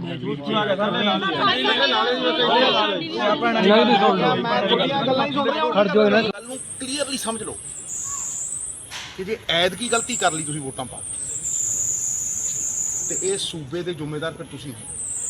ਮੇਰੀ ਗੱਲ ਯਾਦ ਰੱਖਣਾ। ਤੁਹਾਡੇ ਮਗਰ ਪਾਵਾਂਗੇ, ਜਿੱਥੇ ਕਹੋਗੇ ਉੱਥੇ ਪਾਵਾਂਗੇ। ਮੈਂ ਕਹਿਣਾ ਹੀ ਨਹੀਂ ਉੱਥੇ ਜਿੱਥੇ ਮੈਨੂੰ ਇਹ ਲੱਗੂਗਾ ਵੀ ਪੰਜਾਬ ਦਾ ਹਿੱਤ ਨਹੀਂ ਹੈ ਉੱਥੇ ਸਿੱਧੂ ਨਹੀਂ। ਸਰ ਤੁਹਾਡੇ ਮੂੰਹ ਪਾਵਾਂਗੇ, ਜਿੱਥੇ ਕਹੋਗੇ ਉੱਥੇ ਪਾਵਾਂਗੇ। ਯਾਦ ਇੱਕ ਰੱਖਣਾ। ਬੇਨਤੀ ਹੈ ਜੀ, ਅਸੀਂ ਅਸੀਂ ਰਿਪੋਰਟ ਸਾਰੇ ਮੇਰੀ ਗੱਲ ਪੂਰੀ ਹੋ ਗਈ। ਗੱਲ ਸੁਣ ਲਓ ਪਹਿਲਾਂ ਸਰ ਦੀ ਪੂਰੀ ਹੋ ਲੈਣਾ, ਪੂਰੀ ਗੱਲ ਹੋ। ਹਾਂਜੀ ਸਵਾਲ ਇਹ ਹੈ ਬੇਟਾ ਕਿ ਮੈਂ 3 ਤੋਂ 5 ਕਹਿ ਰਿਹਾ, ਜੇ 5 ਹੋਵੇ ਨਾ ਇੱਕ ਬੰਦਾ ਦੁਖੀ ਨਹੀਂ ਰਹੂ। ਕੀ ਮੰਗਦਾ ਉਹ ਵੀ ਭਾਈ ਮੈਨੂੰ ਤੁਸੀਂ 3 ਸਾਲ 10,000 ਨਾ ਦਿਓ, ਮੈਨੂੰ 40 ਦਿਓ, 30 ਤੋਂ 35 ਦਿਓ। ਜੇ ਟੀਚਰ ਹੈ ਤੇ ਟੀਚਰ ਦਾ ਰੁਤਬਾ ਗੁਰੂ ਦਾ ਹਾਂਜੀ। ਫਿਰ ਜਿਹੜੇ ਕੱਚੇ EMPLOYE ਨੇ ਕਹਿੰਦੇ ਜਿਹੜੇ ਬੰਦੇ 26 ਲੱਖ ਨੌਕਰੀ ਦੀ ਗੱਲ ਕਰਦੇ ਉਹਨਾਂ ਨੂੰ ਪੁੱਛੋ ਕਿ 1 ਲੱਖ ਜਿਹੜੀ ਸਾਮੀ ਖਾਲੀ ਪਈ ਉਹ ਕਿਹਨੂੰ ਭਰਦੀ? ਭਾਈ ਜੇ ਤੁਹਾਡੇ ਕੋਲ ਪੈਸੇ ਤਾਂ ਲੱਖ ਸਾਮੀ ਭਰੋ, ਸਭ ਤੋਂ ਸੌਖਾ ਤਰੀਕਾ ਹੈ। ਇੱਕ ਘਰ 'ਚ 5 ਬੰਦੇ ਹੁੰਦੇ ਆ, 5 ਲੱਖ ਬੰਦਿਆਂ ਨੂੰ ਰੁਜ਼ਗਾਰ ਮਿਲ ਜੂ, ਨਾਲੇ 5 ਲੱਖ ਬੰਦੇ ਅੱਗੇ 25 ਨੂੰ ਦੱਸਣ। ਠੀਕ ਕਹਿ ਰਿਹਾ? ਨਹੀਂ ਭਰੀ ਗਈ ਨਾ, ਨਹੀਂ ਭਰੀ ਗਈ ਇਸੇ ਕਰਕੇ। ਇਸ ਕਰਕੇ ਜਿਹੜੀ ਇਹ ਵਿੱਤੀ ਹਾਲਤ ਹੈ ਬੇਟਾ, ਇਹ ਤੇਰੇ ਇਹਨਾਂ ਚੀਜ਼ਾਂ ਦੇ ਨਾਲ ਨਹੀਂ ਭਰਨੀ, ਇਹ ਪਾਲਿਸੀ ਦੇ ਨਾਲ ਭਰਨੀ ਹੈ। ਉਸੇ ਪਾਲਿਸੀ ਦੇ ਲਈ ਲੜਨਾ, ਥੋੜੀ ਹੀ ਲੜਾਈ ਲੜਨਾ।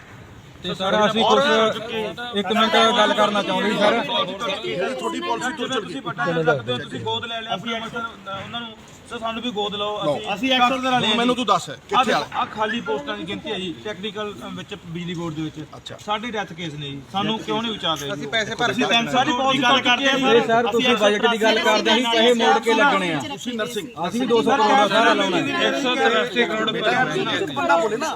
ਦੇਖੋ ਬੇਟਾ, ਤੁਸੀਂ ਨਰਸਿੰਗ ਸਟਾਫ ਹੋ, ਕੋਵਿਡ 'ਚ ਰੱਖੇ ਗਏ ਸੀ, ਠੀਕ ਹੈ? ਕਿਹਨੇ ਰੱਖੇ ਸੀ ਉਦੋਂ? ਕੌਣ ਸੀ ਸੀਐਮ? ਕੈਪਟਨ ਸਰਕਾਰ ਜੀ ਉਹ ਤਾਂ ਭੱਜ ਗਏ ਜੀ, ਉਹ ਤਾਂ ਜਾਣੋ ਸਾਨੂੰ ਵੀ ਚਲੇ ਗਏ ਉੱਥੇ। ਤੇ ਜਿਹੜੇ ਭੱਜ ਗਏ ਉਹਨਾਂ ਨੂੰ ਪੁੱਛਿਓ ਨਾ ਵੀ ਇਹ ਕਿਹੜੇ ਮੂੰਹ ਨਾਲ ਰੱਖਿਆ ਸੀ, ਔਰ ਇਹ 4 ਦਿਨ ਦੀ ਚਾਂਦਨੀ ਫਿਰ ਹਨੇਰੀ ਰਾਤ ਕਿਉਂ ਦਿਖਾਤੀ? ਇਹ ਐਂ ਹੋਊ ਜਦ ਤੱਕ ਸਟੇਟ ਦੀ ਵਿੱਤੀ ਹਾਲਤ ਬੇਟਾ ਸਮਰਿੱਧ ਨਹੀਂ ਹੋਊਗੀ। ਇਹ ਐਂ ਔਰ ਤੁਹਾਨੂੰ ਮੈਂ ਫੇਰ ਕਹਿ ਰਿਹਾ, ਐਤਕੀ ਵੋਟ ਧਿਆਨ ਦਿਓ। ਉਹ ਕੀ ਕਰਨਾ ਸਾਡੇ ਤੇ ਸਾਡੀ ਜ਼ਿੰਮੇਵਾਰੀ ਹੈ ਸਰ। ਐਤਕੀ ਵੋਟ ਪੰਜਾਬ ਨੂੰ ਸਰ ਸਾਡੇ ਤਰਸੇਦਾਰ ਆ ਔਰ ਦੇਖ ਕੇ ਪਾਇਓ। ਮਾੜੇ ਮੋਟੇ ਲੋਲੀਪੌਪ ਆ ਦੇਤਾ ਕੋਈ ਸਕੀਮ ਲਾਂਚ ਹੁੰਦੀ ਹੈ, ਮੈਨੂੰ ਕਿਸੇ ਚੀਜ਼ ਦੀ ਪਰਵਾਹ ਨਹੀਂ। ਮੈਂ ਕੋਈ ਪੋਸਟ ਨਹੀਂ ਦਿੱਤੀ, ਮੈਂ ਤੁਹਾਡੇ ਕਰਕੇ ਮੰਤਰਾਲੇ ਛੱਡੇ, ਸਾਰਾ ਕੁਝ ਛੱਡਿਆ। ਕਿਉਂ ਛੱਡਿਆ? ਇਸੇ ਕਰਕੇ ਛੱਡਿਆ ਵੀ ਤੁਹਾਨੂੰ ਅਵੇਅਰਨੈਸ ਹੋਵੇ। ਪਹਿਲਾਂ ਬੇਵਕੂਫ ਬਣਾ ਜਾਂਦੇ ਸੀ, ਠੀਕ ਹੈ? ਫਿਰ 5 ਸਾਲ ਦੇਖੋ ਜਿਹੜਾ ਪੇ ਕਮਿਸ਼ਨ ਹੈ ਬੇਟਾ, ਪਹਿਲਾਂ ਧਿਆਨ ਨਾਲ ਸਮਝੋ, ਪਹਿਲੇ ਦਿਨ ਤੋਂ ਮਿਲਣਾ ਚਾਹੀਦਾ। ਇਹ ਥੋੜਾ ਨਾ ਵੀ ਲਾਸਟ 3 ਮਹੀਨੇ ਮਿਲੇ। ਸਹੀ ਗੱਲ ਹੈ। ਇਹ ਸਮਝੋ ਮੇਰੀ ਗੱਲ, ਇਹੀ ਕਾਰਨ ਹੈ ਬਈ। ਸਾਡਾ ਸਰਕਾਰ ਤੇ ਕੋਈ ਬੋਝ ਨਹੀਂ, ਅਸੀਂ 183 ਕਰੋੜ ਰੁਪਈਆ ਤੁਹਾਨੂੰ ਦੇ ਰਹੇ ਹਾਂ ਸਰ। ਬੇਟਾ ਅਸੀਂ 183 ਕਰੋੜ ਰੁਪਈਆ ਅਸੀਂ ਨਾ ਇਹ ਵੀ ਉਹੀ ਬੋਲ ਰਹੇ ਹਾਂ। ਇਹ ਇੱਕ ਦੀ ਸੁਣਦਾ ਮੈਂ, 183 ਕਰੋੜ ਤੁਸੀਂ ਸਰਕਾਰ ਨੂੰ ਦੇ ਰਹੇ ਹੋ। ਹਾਂਜੀ। ਕਿਸ ਤਰ੍ਹਾਂ? ਅਸੀਂ ਸਾਡਾ ਸਲੇਸ਼ੀਅਮ ਦੀ ਵਿੱਤੀ ਸਹਾਇਤਾ ਦਿੱਤੀ ਸੀ ਸਾਨੂੰ ਬਿਜਲੀ ਬੋਰਡ ਨੇ, ਉਹ ਅਸੀਂ ਵਾਪਸ ਕਰ ਰਹੇ ਹਾਂ ਸਰ। ਤੁਹਾਡਾ ਮੰਤਰੀ ਕੌਣ ਹੈ ਜੀ? ਸਾਡਾ ਮੰਤਰੀ ਚੰਨੀ ਸਾਹਿਬ ਨੇ। ਅੱਛਾ, ਓਕੇ। ਮੈਂ ਇਹਨਾਂ ਤੁਹਾਨੂੰ ਗਰੰਟੀ ਕਿ ਮੈਂ ਅੱਜ ਸ਼ਾਮ ਨੂੰ ਹੀ ਤੁਹਾਡੇ ਜਿਹੜੇ ਇਹ ਮਤੇ ਨੇ ਇਹਨਾਂ ਚ ਠੀਕ ਹੈ ਸਰ। ਹੋਰ ਦੱਸੋ ਸਰ, ਆਪਾਂ ਪਹਿਲਾਂ ਵੀ ਮਿਲੇ ਸੀ ਇਸ ਵਿਸ਼ੇ ਤੇ। ਬੰਦਾ ਬੋਲੂਗਾ ਤਾਂ ਫਿਰ ਉਹ ਸਾਡੀ ਇੱਕ ਗੱਲ ਕਰਨਾ, ਸਾਡੀ ਇਕੱਠੀ ਯੂਨੀਅਨ ਹੈ ਜੀ, ਉਹ ਸਰਦਾਰ ਜੀ ਮੇਰੇ ਨਾਲ ਨੇ। ਅਸੀਂ ਨਾ ਤੁਹਾਡੇ ਕੋਲ ਜਦੋਂ ਅਸੀਂ ਬੈਠੇ ਸੀ, ਸਾਡੇ 2 ਮਹੀਨੇ ਹੋ ਗਏ ਬੈਠੇ ਨੂੰ ਜੀ। 17 ਨੂੰ ਬੈਠੇ ਸੀਗੇ, 18 ਨੂੰ ਕੈਪਟਨ ਸਾਹਿਬ ਰਿਜ਼ਾਈਨ ਦੇ ਗਏ ਸੀਗੇ, 20 ਤਰੀਕ ਨੂੰ ਚੰਨੀ ਸਾਹਿਬ ਦਾ ਨਾਮ ਆ ਗਿਆ ਸੀਗਾ। ਅਸੀਂ ਤੁਹਾਨੂੰ ਮਿਲੇ ਸੀ, ਤੁਹਾਨੂੰ ਪ੍ਰਗਟ ਸਿੰਘ ਤੇ ਨਾਗਰ ਸਾਹਿਬ ਨੂੰ ਮਿਲੇ ਸੀ। ਉਦੋਂ ਵੀ ਇਹੀ ਗੱਲਾਂ ਕਹੀਆਂ ਸੀ। ਤੁਸੀਂ ਕਹਿੰਦੇ ਬੇਟਾ 5 ਦਿਨਾਂ ਬਾਅਦ ਗੱਲ ਅਸੀਂ ਦੇਣ ਵਾਲੇ ਆ। ਨਹੀਂ ਕਿਹਾ ਸੀ ਨਾ, ਇਹੀ ਗੱਲਾਂ ਕਹੀਆਂ ਸੀ। ਤੁਸੀਂ 5 ਦਿਨਾਂ ਬਾਅਦ ਕਿਹਾ ਸਾਡੇ ਕੋਲ ਆ ਜਾਓ, ਕੈਬਨਿਟ ਬਣ ਜਾਂਦੇ, ਤੁਹਾਡਾ ਹੱਲ ਕਰਾਂਗੇ।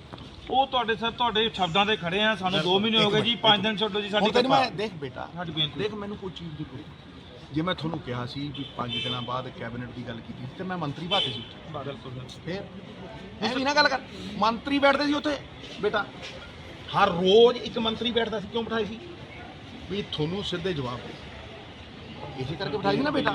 ਤੁਸੀਂ ਮਿਲੇ ਆਪਣੇ ਮੰਤਰੀ? ਪਰ ਸਾਡੀ ਤਾਂ ਕੁਝ ਹੁੰਦਾ ਸਰ ਮਿਲੇ ਜੀ, ਮਿਲੇ ਨਾ, ਬਹੁਤ ਮਗਰ ਤੇ ਉਹਨਾਂ ਦੇ ਜੀ। ਹੁਣ ਤੂੰ ਮੈਨੂੰ ਦੱਸ, ਅਸੀਂ ਮੇਰੇ CM ਇੱਕ ਹਾਊਸ ਮਿੰਟ ਗਏ, ਧਿਆਨ, ਹੁਣ ਧਿਆਨ ਨਾਲ ਤੁਹਾਡੇ ਨਾਲ ਕਿਤੇ ਕਦਾਰ ਨਾਲ ਟੁੱਟ ਗਈ। ਦੇਖ ਨਾ ਮੇਰੀ ਗੱਲ ਨੂੰ ਸੁਣ, ਜਿੱਥੇ ਮਰਜੀ ਹੋ ਗੱਲ ਨੂੰ ਸੁਣ। ਮੇਰੇ ਕੋਲ ਆਰਗੇਨਾਈਜੇਸ਼ਨ ਦਾ ਹਾਂਜੀ ਸਰ। ਮੇਰੇ ਕੋਲ ਐਡਮਿਨਿਸਟ੍ਰੇਟਿਵ ਪਾਵਰ, ਤੇ ਜੇ ਮੇਰੇ ਕੋਲ ਐਡਮਿਨਿਸਟ੍ਰੇਟਿਵ ਪਾਵਰ ਹੋਵੇ ਫਿਰ ਮੈਂ ਜ਼ਿੰਮੇਵਾਰ। ਸਰ ਅਸੀਂ ਦੀਵਾਲੀ ਇਸ ਕਰਕੇ ਬੇਟਾ ਧਿਆਨ ਨਾਲ ਸਮਝ, ਮੈਂ ਵੀ ਮੇਰੀ ਕੁੜੀ ਦੇ ਵੀ ਕਹਿ ਕੇ ਦੀਵਾਲੀ ਅਸੀਂ ਹਨੇਰੀ ਬਣਾਈ। ਅਸੀਂ ਦਿਵਾਲੀ ਵੀ ਚੰਨੀ ਸਾਹਿਬ ਦੇ ਘਰ ਦੇ ਮੂਹਰੇ ਮੰਜੇ ਦੀ ਸੀਐਮ ਚੰਨੀ ਵੱਲੋਂ ਆਦਮਪੁਰ ਹਵਾਈ ਅੱਡੇ ਤੱਕ ਪਹੁੰਚ ਕੇ ਸੜਕ ਦਾ ਨਾਮ ਸ੍ਰੀ ਗੁਰੂ ਰਵਿਦਾਸ ਜੀ ਦੇ ਨਾਂ ਤੇ ਰੱਖਣ ਦਾ ਐਲਾਨ। ਪੰਜਾਬ ਦੇ ਮੁੱਖ ਮੰਤਰੀ ਚਰਨਜੀਤ ਸਿੰਘ ਚੰਨੀ ਨੇ ਆਦਮਪੁਰ ਵਿੱਚ ਲੋਕਾਂ ਦੇ ਇਕੱਠ ਨੂੰ ਸੰਬੋਧਨ ਕਰਦੇ ਹੋਏ ਦੁਆਬਾ ਨੂੰ ਪੰਜਾਬ ਦਾ ਦਿਲ ਦੱਸਦੇ ਹੋਏ ਵੱਡਾ ਐਲਾਨ ਕੀਤਾ ਹੈ। ਇਸ ਦੌਰਾਨ ਸੀਐਮ ਚੰਨੀ ਨੇ ਸੜਕਾਂ ਤੇ ਬੁਨਿਆਦੀ ਢਾਂਚੇ ਦੇ ਵਿਕਾਸ ਲਈ 19 ਕਰੋੜ ਰੁਪਏ ਦੇਣ ਅਤੇ ਆਦਮਪੁਰ ਹਵਾਈ ਅੱਡੇ ਤੱਕ ਪਹੁੰਚ ਸੜਕਾਂ ਦਾ ਨਾਂ ਸ੍ਰੀ ਗੁਰੂ ਰਵਿਦਾਸ ਜੀ ਦੇ ਨਾਂ ਤੇ ਰੱਖਣ ਦਾ ਐਲਾਨ ਕੀਤਾ ਹੈ। ਤੁਸੀਂ ਇਹ ਦੱਸੋ, ਟਿਕਟਾਂ ਉਹ ਦਿੱਤੀਆਂ ਜਿੱਥੇ ਕਦੇ ਜਿੱਤਦੇ ਹੀ ਨਹੀਂ, ਬੀਐਸਪੀ ਵਾਲੇ ਜਿੱਥੇ ਉਹਨਾਂ ਦੀ ਵੋਟ ਹੈ। ਹੁਸ਼ਿਆਰਪੁਰ ਦੀ ਟਿਕਟ ਦੇ ਹੁਣ ਇੱਕ ਛਤਰੀਆ ਰਾਜਪੂਤ ਲੋਕ ਮਿਲੇ, ਉਹਨਾਂ ਦੀ ਬੜੀ ਭਾਰੀ ਡਿਮਾਂਡ ਹੈ। ਉਹ ਕਹਿੰਦੇ ਅਸੀਂ ਅਣਖੀਲੇ ਲੋਕ ਹੈ, ਸਾਨੂੰ ਚੱਕ ਕੇ ਬੈਕਵਰਡ ਕਲਾਸ ਚ ਪਾਤਾ, ਸਾਨੂੰ ਤੁਸੀਂ ਇਹਦੇ ਚ ਕੱਢੋ, ਅਸੀਂ ਜਨਰਲ ਵਿੱਚ ਰਹਿਣਾ ਚਾਹੁੰਦੇ। ਵੈਲਕਮ ਹੈ। ਮੈਂ ਅੱਜ ਹੀ ਉਹਨਾਂ ਦੀ ਡਿਮਾਂਡ ਮੰਗ ਰਿਹਾ ਤੇ 1500 ਕਰੋੜ ਰੁਪਇਆ ਮਾਫ ਇਹਦੇ ਵਿੱਚ 2 ਕਿਲੋਵਾਟ ਦੇ ਜਿਹਦੀ 2 ਕਿਲੋਵਾਟ ਤੱਕ ਦਾ, ਚਾਹੇ ਉਹ ਕਿਸੇ ਕਾਸਟ ਦਾ ਕਿਸੇ ਧਰਮ ਦਾ, ਉਹਨਾਂ ਦੇ ਪੁਰਾਣੇ ਬਕਾਏ ਮਾਫ ਹੋ ਗਏ। ਤੁਹਾਡੇ ਪਿੰਡਾਂ ਦੇ ਵਿੱਚ ਜਿਹੜੀ ਮੋਟਰ ਚੱਲ ਕੇ ਪਿੰਡ ਨੂੰ ਪਾਣੀ ਦਿੰਦੀ ਹੈ, ਜਿਸ ਤਰ੍ਹਾਂ ਖੇਤਾਂ ਦੀਆਂ ਮੋਟਰਾਂ ਮਾਫ ਹੈ, ਇਸ ਕਰਕੇ ਬਿਜਲੀ ਦੇ ਰੇਟ 3 ਰੁਪਏ ਘਟਾਦੇ ਆ ਪਰ ਯੂਨਿਟ। ਆਉਣ ਵਾਲੇ ਦਿਨਾਂ 'ਚ ਤੁਹਾਡਾ ਅੱਧਾ ਬਿੱਲ ਆਏਗਾ। ਜਿਹੜੇ 200 ਯੂਨਿਟ ਤੱਕ 21 ਲੱਖ ਪਰਿਵਾਰ ਦੇ ਮਾਪ ਹੈ, ਉਹ ਉਸੇ ਤਰ੍ਹਾਂ ਮਾਪ ਰਹਿਣਗੇ। ਉਸ ਤੇ ਉੱਪਰ ਦਾ ਵੀ ਬਿੱਲ ਇਹਨਾਂ ਅੱਗੇ ਨਾਮ ਕਰਦੇ ਆ ਤੇ ਉਹ ਸਾਰੇ ਤੁਹਾਡੇ ਨਾਮ ਕਰਨ ਦਾ ਪ੍ਰੋਸੀਜਰ ਸ਼ੁਰੂ ਹੋਇਆ ਹੋਇਆ, ਉਹ ਤੁਹਾਡੇ ਨਾਮ ਹੋ ਜਾਣੇ। 1 ਲੱਖ ਨੌਕਰੀਆਂ ਪੰਜਾਬ ਦੇ ਵਿੱਚ ਅਸੀਂ ਹੋਰ ਕੱਢ ਰਹੇ। ਬਹੁਤ ਸਾਰੀਆਂ ਨੌਕਰੀਆਂ ਦਾ ਪ੍ਰੋਸੀਜਰ ਚੱਲ ਰਿਹਾ ਹੈ, ਲੇਕਿਨ ਮਿਲਣੀ ਸਿਟੀ ਸੈਂਟਰ ਜਿਹੜਾ ਕਿ ਕਮੇਟੀ ਆਪ ਬਣਾ ਰਹੀ ਹੈ 20 ਕਰੋੜ ਰੁਪਏ ਦੇ ਵਿੱਚ ਸਰਕਾਰ ਦੀ ਸਹਾਇਤਾ ਹੋਈ, ਉਹ ਵੀ ਪੈਸੇ ਦੇਵਾਂਗੇ। 10 ਕਰੋੜ 44 ਲੱਖ ਗੁਰੂ ਰਵਿਦਾਸ ਜੀ ਦੇ ਨਾਮ ਤੇ ਰੱਖਿਆ ਜਾਵੇ। ਇਹ ਕੇਂਦਰ ਸਰਕਾਰ ਦੇ ਹੱਥ ਵਿੱਚ ਹੈ, ਲੇਕਿਨ ਅਸੀਂ ਕਰਾਵਾਂਗੇ। ਪਰ ਜਿਹੜਾ ਮੇਰੇ ਹੱਥ ਵਿੱਚ ਹੈ ਉਹ ਇਹ ਬਿਆਨਾ ਕਾਂਡ ਦੇ ਜਿਹੜੇ ਵੀਰਾਂ ਦੇ ਕੇਸ ਚੱਲ ਰਹੇ, ਅਸੀਂ ਉਹਨਾਂ ਨੂੰ ਐਸੇ ਮਹੀਨੇ ਦੇ ਵਿੱਚ ਵਾਪਸ ਲੈ ਲਾਂਗੇ।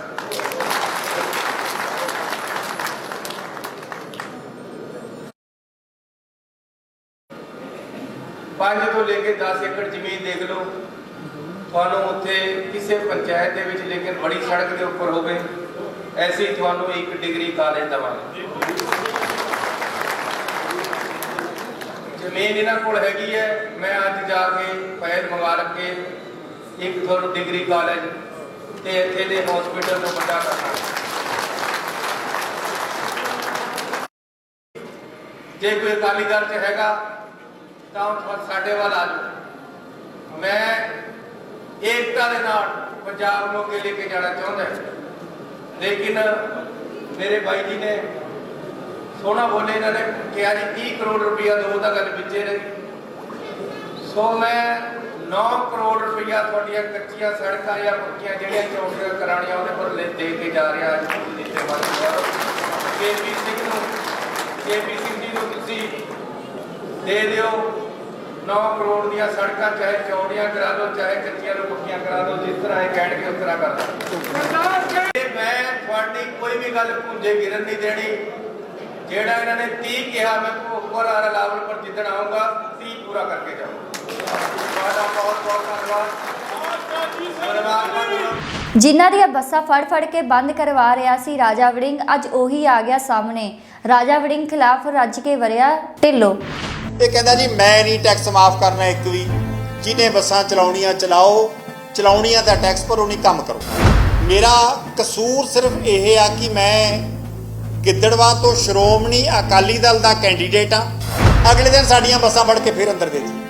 ਅਸੀਂ ਫਿਰ ਗਏ ਵੀ ਦੱਸੋ ਜੀ ਹੁਣ ਕੀ ਪ੍ਰੋਬਲਮ ਆ। ਕਹਿੰਦੇ ਜੀ ਸਾਡੇ ਮੰਤਰੀ ਜੀ ਨਹੀਂ ਮੰਨਦੇ, ਕਹਿੰਦੇ ਸਾਰਾ ਭਰੋਗੇ ਤਾਂ ਛੱਡਾਂਗੇ। ਸਰ 500 ਬੱਸਾਂ ਬੰਦ ਆ ਜੀ, ਇਹਦੇ 'ਚ ਮੈਂ ਇਕੱਲਾ ਡਿਫਾਲਟਰ ਨਹੀਂਗਾ। ਕਿਸੇ ਨੇ ਵੀ ਨਹੀਂ ਭਰਿਆ। ਇਹ ਤਾਂ ਜਿਹਦੇ ਇੰਜੈਕਸ਼ਨ ਲੱਗਦਾ ਪੀੜ ਉਸੇ ਦੇ ਹੁੰਦੀ ਹੈ। ਟਰਾਂਸਪੋਰਟ ਹਿਸਟਰੀ ਦੇ ਵਿੱਚ ਇਹ ਇੱਕ ਪਹਿਲੀ ਵਾਰੀ ਐਸਾ ਹੋਇਆ ਕਿ ਇੱਕ ਟਰਾਂਸਪੋਰਟ ਕੰਪਨੀ ਦੇ ਸਾਰੇ ਪਰਮਿਟ ਹੀ ਰੱਦ ਕਰਤੇ ਤੇ ਅਨਫੋਰਚੂਨੇਟਲੀ ਅਮਰਿੰਦਰ ਸਿੰਘ ਰਾਜਾ ਵੜਿੰਗ ਟਰਾਂਸਪੋਰਟ ਦੇ ਮੰਤਰੀ ਬਣ ਗਏ ਤੇ ਇਹਨਾਂ ਨੇ ਬਣਨ ਸਾਰੀ ਪਹਿਲਾ ਤੋਹਫਾ ਸਾਨੂੰ ਦਿੱਤਾ, ਸਾਡੀਆਂ ਫੜ ਕੇ 5 ਬੱਸਾਂ ਅੰਦਰ ਦਿੱਤੀਆਂ।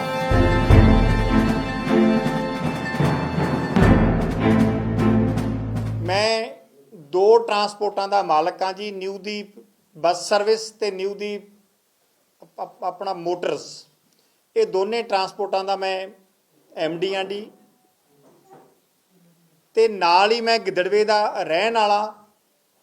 ਮੇਰਾ ਕਸੂਰ ਸਿਰਫ ਇਹ ਆ ਕਿ ਮੈਂ ਗਿੱਦੜਵਾ ਤੋਂ ਸ਼੍ਰੋਮਣੀ ਅਕਾਲੀ ਦਲ ਦਾ ਕੈਂਡੀਡੇਟ ਹਾਂ, ਪਲੱਸ 2017 ਦੇ ਵਿੱਚ ਮੈਂ ਅਮਰਿੰਦਰ ਸਿੰਘ ਰਾਜਾ ਵੜਿੰਗ ਜੋ ਅੱਜ ਟਰਾਂਸਪੋਰਟ ਮੰਤਰੀ ਆ ਉਹਨਾਂ ਦੇ ਅਗੇਂਸਟ ਸ਼੍ਰੋਮਣੀ ਅਕਾਲੀ ਦਲ ਦੀ ਟਿਕਟ ਤੇ ਮੈਂ ਇਹਨਾਂ ਦੇ ਅਗੇਂਸਟ ਇਲੈਕਸ਼ਨ ਲੜਿਆ ਸੀ ਤੇ 2022 ਦੀ ਵੀ ਮੈਨੂੰ ਟਿਕਟ ਅਨਾਉਂਸ ਕਰ ਦਿੱਤੀ ਸਾਡੇ ਪਾਰਟੀ ਦੇ ਪ੍ਰਧਾਨ ਸਾਹਿਬ ਨੇ, ਸਰਦਾਰ ਸੁਖਬੀਰ ਸਿੰਘ ਜੀ ਬਾਦਲ ਸਾਹਿਬ ਨੇ।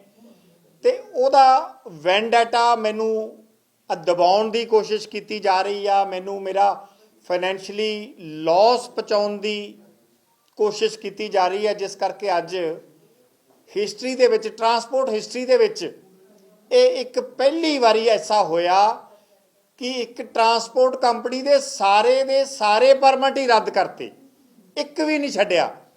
ਤੇ ਨਾਲ ਇਹ ਵੀ ਤੁਹਾਨੂੰ ਮੈਂ ਇੱਕ ਗੱਲ ਦੱਸਦਾ ਵੀ ਇਕੱਲੀ ਨਿਊਦੀਪ ਬੱਸ ਸਰਵਿਸ ਦੇ ਹੀ, ਹੋਰ ਨਹੀਂ ਕਿਸੇ ਦੇ ਕੀਤੇ, ਕਿਉਂਕਿ ਮੈਂ ਉਹਨਾਂ ਦਾ ਵਿਰੋਧੀ ਹਾਂ।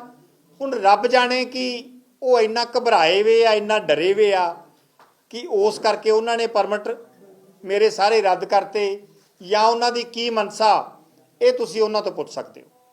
ਸੋ ਮੇਰੇ ਕਹਿਣ ਦਾ ਭਾਵ ਇਹ, ਆਪਾਂ ਅਗਲੀ ਗੱਲ ਸਟਾਰਟ ਕਰੀਏ ਕਿ 1992 ਦੇ ਵਿੱਚ ਸਰਦਾਰ ਬੇਅੰਤ ਸਿੰਘ ਜੀ ਦੀ ਆਪਣਾ ਗਵਰਨਮੈਂਟ ਹੋਇਆ ਕਰਦੀ ਸੀ, ਉਹਨਾਂ ਨੇ ਇੱਕ SRT ਨਾਮ ਦਾ ਟੈਕਸ ਲਾਇਆ ਸੀ, ਸਪੈਸ਼ਲ ਰੋਡ ਟੈਕਸ। ਪਹਿਲਾਂ ਹੁੰਦਾ ਸੀ ਪੈਸੇਂਜਰ ਟੈਕਸ, ਫਿਰ ਸਪੈਸ਼ਲ ਰੋਡ ਟੈਕਸ ਲਗਾਤਾ ਸੀ, ਜਿਹੜਾ ਕਿ ਹਰੇਕ ਟਰਾਂਸਪੋਰਟ ਦੀ ਬੱਸ ਤੇ ਨਹੀਂ ਕਿਲੋਮੀਟਰਸ ਤੇ ਮਤਲਬ ਟੈਕਸ ਲੱਗਦਾ। ਜਦੋਂ ਵੀ ਸਟੇਟ ਟਰਾਂਸਪੋਰਟ ਕਮਿਸ਼ਨਰ ਸਾਹਿਬ ਕੋਈ ਆਪਾਂ ਨੂੰ ਪਰਮਿਟ ਗ੍ਰਾਂਟ ਕਰਦੇ ਆ ਤਾਂ ਆਟੋਮੈਟਿਕ ਹੀ ਤੁਹਾਡਾ DTO ਆਫਿਸ ਜਾ ਕੇ ਐਡ ਹੋ ਜਾਂਦੇ ਆ, ਤੁਹਾਡਾ ਟੈਕਸ ਅਪਡੇਟ ਹੋ ਜਾਂਦਾ ਤੇ ਉਹਦੇ ਅਕੋਰਡਿੰਗ ਸਾਨੂੰ ਟੈਕਸ ਦੇਣਾ ਪੈਂਦਾ। ਤੇ ਸਿੰਸ 1992 ਅੱਜ ਤੱਕ ਮਤਲਬ ਕਿ 31/12/2020 ਤੱਕ ਆ ਸਾਡੇ ਕੋਲੇ ਦੋਨਾਂ ਕੰਪਨੀਆਂ ਦੀ ਰੀਜਨਲ ਟਰਾਂਸਪੋਰਟ ਅਥਾਰਟੀਜ਼ ਦੀਆਂ ਕਲੀਅਰੈਂਸ ਸਰਟੀਫਿਕੇਟ ਆ ਜੀ, ਜਿਹੜੇ ਅੱਜ ਤੱਕ ਅਸੀਂ ਕਦੇ ਵੀ ਟੈਕਸ ਡਿਫਾਲਟਰ ਨਹੀਂ ਹੋਏ, ਨਾ ਸਾਡੀ ਕੋਈ ਗੱਡੀ ਵਿਦਆਊਟ ਟੈਕਸ ਅੱਜ ਤੱਕ ਫੜੀ ਗਈ ਆ, ਨਾ ਕੋਈ ਸਾਡੀ ਗੱਡੀ ਇਸ ਗੱਲ ਦਾ ਕੋਈ ਚਲਾਨ ਹੋਇਆ। ਇਹ ਸੀਗੀ ਜੀ ਪਹਿਲੀ ਗੱਲ। ਅਗਲੀ ਗੱਲ, ਸਾਡੇ competitor PRTC PEPSU roadways transport corporation ਜਿਹੜੇ ਪ੍ਰਾਈਵੇਟਾਂ ਦੇ ਨਾਲ ਕੰਪੀਟੀਸ਼ਨ ਕਰਦੇ ਆ, ਅੱਜ ਉਹਨਾਂ ਦਾ ਟੈਕਸ 200 ਕਰੋੜ ਤੇ 86 ਲੱਖ ਅੱਜ ਉਹਨਾਂ ਦਾ ਟੈਕਸ ਡਿਊ ਆ ਜੀ PRTC ਦਾ, ਜਿਨ੍ਹਾਂ ਦੀ ਸਾਡੇ ਮੰਤਰੀ ਜੀ ਸਪੋਰਟ ਕਰ ਰਹੇ ਆ। ਨੰਬਰ 2, ਤੀਸਰੀ ਗੱਲ, ਕੋਵਿਡ ਦੇ ਦੌਰਾਨ ਚੱਲਦੇ ਸਾਨੂੰ ਅਸੀਂ ਜਾ ਕੇ ਉਦੋਂ ਦੇ ਆਪਣਾ CM ਸਾਹਿਬ ਕੈਪਟਨ ਅਮਰਿੰਦਰ ਸਿੰਘ ਜੀ ਕੋਲੇ ਬੇਨਤੀ ਕੀਤੀ, ਸਾਰੇ ਆਪਰੇਟਰਸ ਨੇ ਮਿਲ ਕੇ, ਕਿ ਸਾਨੂੰ ਜੀ ਕੋਵਿਡ ਦੇ ਹਾਲਾਤਾਂ ਨੂੰ ਮੰਦੇ ਨਜ਼ਰ ਰੱਖਦੇ ਹੋਏ ਸਾਨੂੰ ਟੈਕਸ 'ਚ ਕੁਛ ਰਿਬੇਟ ਦਿੱਤੀ ਜਾਵੇ, ਕੁਛ ਸਾਡਾ ਮਾਫ ਕੀਤਾ ਜਾਵੇ, ਕਿਉਂਕਿ ਬੱਸਾਂ ਨਹੀਂ ਚੱਲੀਆਂ। ਕੈਪਟਨ ਸਾਹਿਬ ਨੇ ਬੀਬਾ ਜੀ ਰਜ਼ੀਆ ਸੁਲਤਾਨਾ ਦੀ ਡਿਊਟੀ ਲਾਤੀ, ਸਰਦਾਰ ਮਨਪ੍ਰੀਤ ਸਿੰਘ ਬਾਦਲ ਸਾਹਿਬ ਵਿੱਚ ਇਨਵੋਲਵ ਹੋਏ, ਸਾਡੀ ਮੀਟਿੰਗ ਹੋਈ, ਸਾਨੂੰ ਇਸ ਗੱਲ ਦਾ ਭਰੋਸਾ ਦਿੱਤਾ ਗਿਆ ਕਿ ਤੁਹਾਡਾ ਟੈਕਸ 31/12/2022 ਤੱਕ ਮਾਫ ਹੋ ਜਾਊਗਾ, ਕਿਉਂਕਿ ਅਸੀਂ ਨਾਲ ਲੇਡੀਜ਼ ਵੀ ਟਰਾਂਸਪੋਰਟ ਦੇ ਵਿੱਚ ਰੋਡਵੇ ਦੇ ਵਿੱਚ ਅਸੀਂ ਫ੍ਰੀ ਕਰਤੀਆਂ। ਇਸ ਕਰਕੇ ਸਾਨੂੰ ਪਤਾ ਤੁਹਾਨੂੰ ਲਾਸ ਬਹੁਤ ਹੋਇਆ, ਤੁਸੀਂ ਬੇਫਿਕਰ ਹੋ ਕੇ ਸਿਰਫ ਇੱਕ ਜਨਤਾ ਦੀ ਸੇਵਾ ਕਰੋ, ਟੈਕਸ ਦੀ ਤੁਹਾਨੂੰ ਚਿੰਤਾ ਕਰਨ ਦੀ ਲੋੜ ਨਹੀਂ, ਅਸੀਂ ਇਹ ਟੈਕਸ ਤੁਹਾਡਾ ਵੇਵ ਕਰ ਦਾਂਗੇ। ਉਸ ਤੋਂ ਉਪਰੰਤ ਅਸੀਂ ਬੇਫਿਕਰ ਹੋ ਕੇ ਘਾਟੇ 'ਚ ਰਹਿ ਕੇ ਵੀ 50% ਕਪੈਸਿਟੀ ਨਾਲ ਅਸੀਂ ਬੱਸਾਂ ਚਲਾਈਆਂ, ਕਿਉਂਕਿ ਅੱਜ ਦੀ ਡੇਟ ਤੱਕ ਵੀ 50% ਕਪੈਸਿਟੀ ਸਾਨੂੰ ਅਲਾਉਡ ਆ। ਅਸੀਂ 100% ਅਗਰ ਕੈਪੈਸਿਟੀ ਲੈ ਕੇ ਜਾਂਦੇ ਆ ਤਾਂ ਉਹਦਾ ਸਾਡਾ ਚਲਾਨ ਹੁੰਦਾ। ਅਗਲੀ ਗੱਲ ਜੀ, ਇਹ ਐਸਾ ਇੱਕ ਭਾਣਾ ਵਾਪਰਿਆ ਕਿ ਕੈਪਟਨ ਸਾਹਿਬ ਉਤਰ ਗਏ, ਚੰਨੀ ਸਾਹਿਬ ਆਪਣੇ ਮੁੱਖ ਮੰਤਰੀ ਬਣ ਗਏ ਤੇ ਅਨਫੋਰਚੂਨੇਟਲੀ ਅਮਰਿੰਦਰ ਸਿੰਘ ਰਾਜਾ ਵੜਿੰਗ ਟਰਾਂਸਪੋਰਟ ਦੇ ਮੰਤਰੀ ਬਣ ਗਏ ਤੇ ਇਹਨਾਂ ਨੇ ਬਣਨ ਸਾਰੀ ਪਹਿਲਾ ਤੋਹਫਾ ਸਾਨੂੰ ਦਿੱਤਾ, ਸਾਡੀਆਂ ਫੜ ਕੇ 5 ਬੱਸਾਂ ਅੰਦਰ ਦੇਤੀਆਂ। ਆਰਟੀਏ ਸਾਹਿਬ ਨੂੰ ਅਸੀਂ ਇਹ ਪੁੱਛਿਆ ਵੀ ਕਾਹਦੇ 'ਚ ਦਿੱਤੀਆਂ ਜੀ, ਕਹਿੰਦੇ ਜੀ ਤੁਹਾਡਾ ਟੈਕਸ ਡਿਊ ਆ। ਅਸੀਂ ਫੇਰ ਆਰਟੀਏ ਸਾਹਿਬ ਕੋਲੇ ਗਏ, ਸਾਡੇ ਆਪਰੇਟਰ, ਮੈਂ ਤਾਂ ਕੀ ਜਾਣਾ ਸੀ, ਉਹਨਾਂ ਨੇ ਜਾ ਕੇ ਇਹਨਾਂ ਨੂੰ ਮਿਲੇ, ਆਪਣਾ ਮੰਤਰੀ ਜੀ ਨੂੰ ਵੀ ਸਾਡੇ ਨਾਲ ਆਹ ਤੁਹਾਡੀ ਗਵਰਨਮੈਂਟ ਨੇ ਪ੍ਰੋਮਿਸ ਕੀਤਾ ਜੀ ਤੇ ਆਹ ਤੁਸੀਂ ਬੱਸਾਂ ਅੰਦਰ ਦੇਣ ਲੱਗ ਗਏ। ਇਹ ਕਹਿੰਦਾ ਜੀ ਮੈਂ ਨਹੀਂ ਟੈਕਸ ਮਾਫ ਕਰਨਾ ਇੱਕ ਵੀ, ਜਿਹਨੇ ਬੱਸਾਂ ਚਲਾਉਣੀਆਂ ਚਲਾਓ, ਚਲਾਉਣੀਆਂ ਦਾ ਟੈਕਸ ਭਰੋ, ਨਹੀਂ ਕੰਮ ਕਰੋ। ਚਲੋ ਜੀ ਅਸੀਂ ਆਰਟੀਏ ਸਾਹਿਬ ਕੋਲੇ ਆਪੋ ਆਪਣੇ ਜਿਵੇਂ ਜਿਵੇਂ ਸੋਰਸਸ ਸੀ ਅਸੀਂ ਪਹੁੰਚੇ, ਆਰਟੀਏ ਸਾਹਿਬ ਕੋਲੇ ਬੇਨਤੀ ਕੀਤੀ ਵੀ ਚਲੋ ਠੀਕ ਆ ਜੀ, ਕੋਈ 2.5 ਕਰੋੜ ਦੇ ਕਰੀਬ ਸਾਡਾ ਟੈਕਸ ਬਣਦਾ ਸੀ। ਅਸੀਂ ਰਿਕੁਐਸਟ ਕੀਤੀ ਵੀ ਸਾਨੂੰ ਜੀ 4 ਇੰਸਟਾਲਮੈਂਟਸ ਬਣਾ ਦਿਓ ਜਿਹੜੀਆਂ ਕਿ ਆਰਟੀਏ ਰੀਜਨਲ ਟਰਾਂਸਪੋਰਟ ਅਥਾਰਟੀ ਦੇ ਅੰਡਰ ਪਾਵਰ ਆਉਂਦੀਆਂ।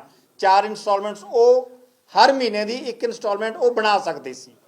ਅਸੀਂ ਉਹਨਾਂ ਕੋਲੇ ਬੇਨਤੀ ਕੀਤੀ, ਉਹਨਾਂ ਨੇ ਸਾਨੂੰ ਆਹ 4 ਇੰਸਟਾਲਮੈਂਟਸ ਦੋਨਾਂ ਕੰਪਨੀਆਂ ਦੀਆਂ ਬਣਾ ਕੇ ਦਿੱਤੀਆਂ, 4 ਉਹਦੀਆਂ ਤੇ ਕਹਿੰਦੇ ਜੀ ਪਹਿਲੀ ਇੰਸਟਾਲਮੈਂਟ ਤੁਸੀਂ ਭਰ ਦਿਓ ਤੇ ਤੁਹਾਡੀਆਂ ਬੱਸਾਂ ਸਾਰੀਆਂ ਛੱਡ ਦਾਂਗੇ। ਅਸੀਂ ਜੀ ਪਹਿਲੀ ਇੰਸਟਾਲਮੈਂਟ ਉਹਨਾਂ ਨੂੰ 60 ਲੱਖ ਰੁਪਏ ਦੇ ਕਰੀਬ ਬਣਦੀ ਸੀ, 60-65 ਦੇ ਕਰੀਬ ਅਸੀਂ ਉਹ ਭਰਤੀ।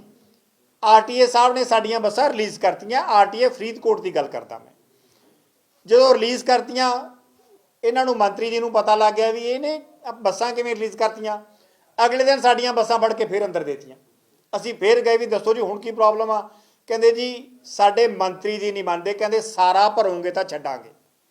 ਅਸੀਂ ਉਹਦਾ ਸਹਾਰਾ ਲੈ ਕੇ, ਕਿਉਂਕਿ ਇੰਨੇ ਪੈਸੇ ਕਿਸੇ ਕੋਲ ਵੀ ਨਹੀਂ ਹੁੰਦੇ ਐਟ ਏ ਟਾਈਮ, ਔਰ ਸੀ ਵੀ ਟਰਾਂਸਪੋਰਟ ਦਾ ਧੰਦਾ ਉਸ ਟਾਈਮ ਬੜਾ ਘਾਟੇ 'ਚ, ਕਿਉਂਕਿ ਸਾਰੇ ਕਾਲਜਸ ਬੰਦ ਸੀ, ਸਕੂਲਸ ਬੰਦ ਸੀ, ਸਾਰੀਆਂ ਕੋਰਟਸ ਬੰਦ ਸੀ, ਸਾਰੇ ਅਦਾਰੇ ਬੰਦ ਪਏ ਸੀ ਔਰ ਦਿਨ ਵੀ ਸਿਰਫ 5 ਵਜੇ ਤੱਕ ਮਤਲਬ ਕਿ ਚੱਲਦਾ ਸੀ, 8-9 ਵਜੇ ਸਟਾਰਟ ਹੁੰਦਾ ਸੀ। ਇਸ ਕਰਕੇ ਟਰਾਂਸਪੋਰਟ ਦੇ ਵਿੱਚ ਇੰਨੀ ਵਾਇਬਿਲਿਟੀ ਨਹੀਂ ਸੀ। ਆਫਟਰ ਦੈਟ ਕੀ ਹੋਇਆ ਜੀ, ਅਸੀਂ ਕੋਰਟ ਦਾ ਸਹਾਰਾ ਲਿਆ, ਹਾਈ ਕੋਰਟ ਦਾ।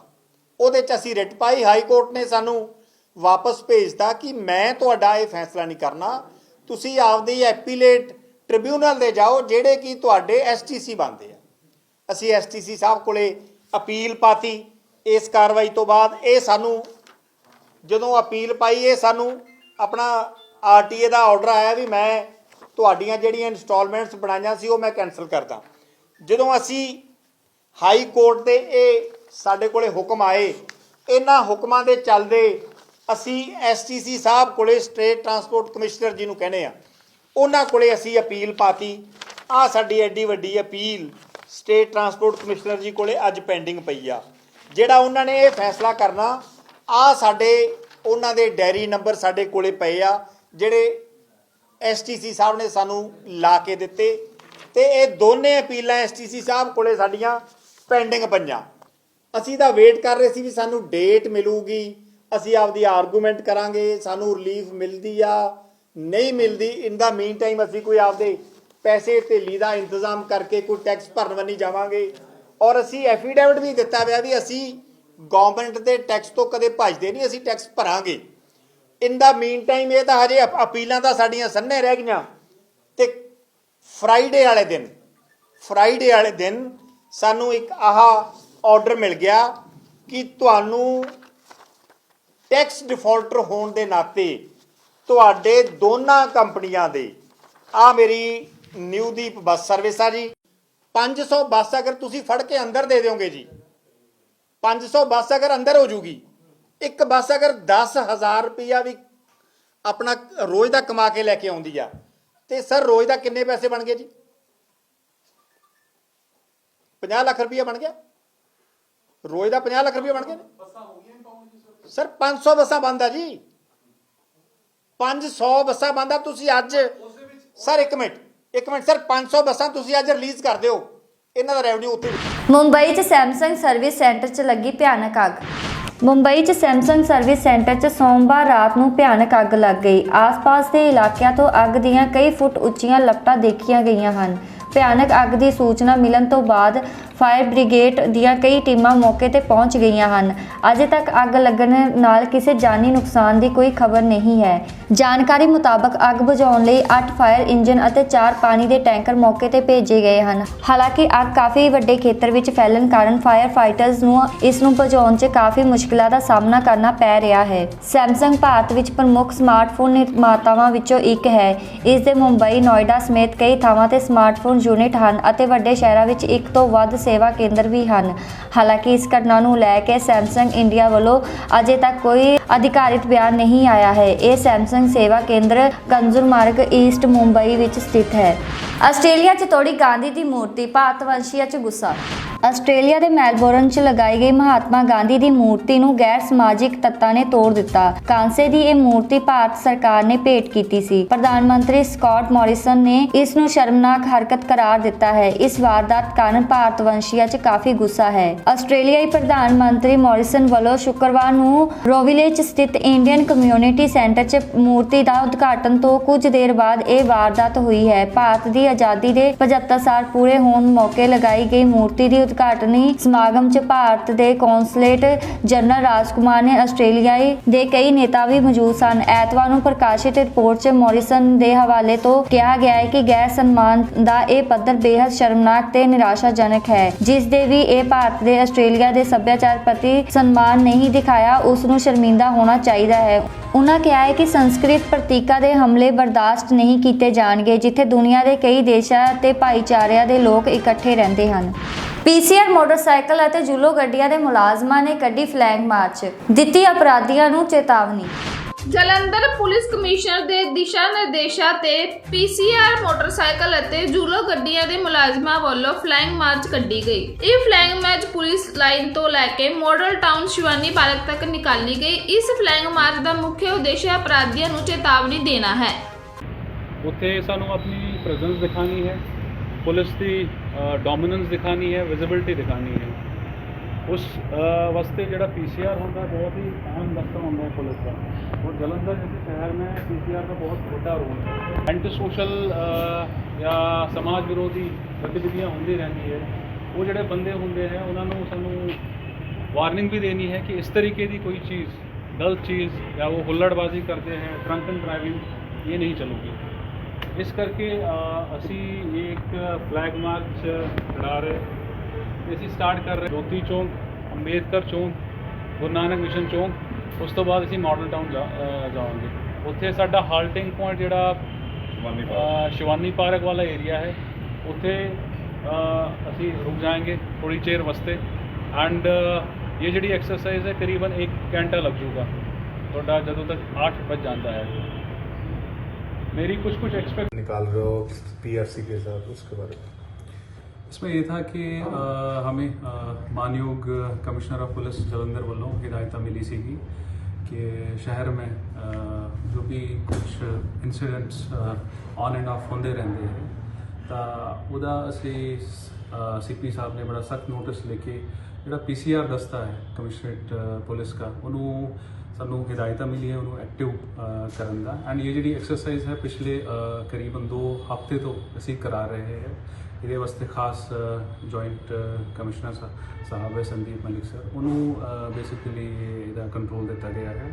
एंड उसी एक्सरसाइज के तहत अज असी हाफ ऑफ द पीसीआरस उन्होंने असी इत्थे समन करता। एंड द आइडिया इज़ कि असी अज जिहड़े साडे 2 सब डिविजन्स है, एक sub division central and model town, उत्थे आपां जिहड़े भी मेन चौंक्स है, मेन एरियाज है वो कवर करिए along with half of the PCR of Jalandhar commissionerate. Sir गल करिए एक ट्रैफिक बहुत लोगों को मुश्किल आ रही है, इस बारे की सोचा गया है ट्रैफिक के बारे? ट्रैफिक एक इंपॉर्टेंट इशू हैगा, इहदे वास्ते काफ़ी सारी मीटिंग्स हुई है। एंड इहदे वास्ते in the first place commissionerate police has roped in experts from Delhi, वो असी स्टडी करते पे है। एंड इहदा इंफ्रास्ट्रक्चर बैरिकेड्स जिहड़े लाइट्स हैगे, एंड इहदे वास्ते असी कारपोरेशन दे नाल भी तालमेल करके मीटिंग्स करा रहे हैं सो दैट ਦਿੱਲੀ ਸਰਕਾਰ ਨੇ ਔਰਤਾਂ ਦੀ ਸੁਰੱਖਿਆ ਲਈ ਕੀਤੀ ਵੱਡੀ ਤਬਦੀਲੀ, ਅਨਮੋਲ ਗਗਨ। ਦਿੱਲੀ ਸਰਕਾਰ ਨੇ ਔਰਤਾਂ ਦੀ ਸੁਰੱਖਿਆ ਵਿੱਚ ਵੱਡੀ ਤਬਦੀਲੀ ਲਿਆਂਦੀ ਹੈ। ਉਹਨਾਂ ਦੀ ਜ਼ਿੰਦਗੀ ਪਹਿਲਾਂ ਨਾਲੋਂ ਕਿਤੇ ਆਰਾਮਦਾਇਕ ਹੋਈ ਹੈ। ਇੱਥੇ ਹੀ ਨਿਵਾਸੀਆਂ ਨਾਲ ਗੱਲਬਾਤ ਕਰਨ ਤੇ ਉਹਨਾਂ ਨੇ ਵਿਚਾਰਾਂ ਦੇ ਵਿੱਚ ਪੰਜਾਬ ਦੀ ਤਰੱਕੀ ਲਈ ਸਾਡੇ ਇਰਾਦਿਆਂ ਨੂੰ ਹੋਰ ਮਜ਼ਬੂਤ ਬਣਾਇਆ ਹੈ। ਤੁਸੀਂ ਦੇਖ ਸਕਦੇ ਹੋ ਸੀਸੀਟੀਵੀ ਕੈਮਰਾ ਲੱਗੇ ਹੋਏ ਨੇ ਬੱਸਸ ਦੇ ਵਿੱਚ, ਪੈਨਿਕ ਬਟਨਸ ਨੇ ਜਿਹੜੇ ਕਿ ਡਾਇਰੈਕਟ ਜੀਪੀਐਸ ਕੰਟਰੋਲ ਰੂਮ ਦੇ ਵਿੱਚ ਕਨੈਕਟਡ ਨੇ। ਮਾਰਸ਼ਲਸ ਅਪਾਇੰਟ ਨੇ ਬੱਸਾਂ ਦੇ ਵਿੱਚ। ਦਿੱਲੀ 'ਚ ਲੇਡੀਜ਼ ਨੂੰ ਜਿਹੜਾ ਪਿੰਕ ਟਿਕਟ ਮਿਲਦਾ ਤੇ ਇੱਥੇ ਬੱਸ ਸਫ਼ਰ ਮੁਫਤ ਹੈ।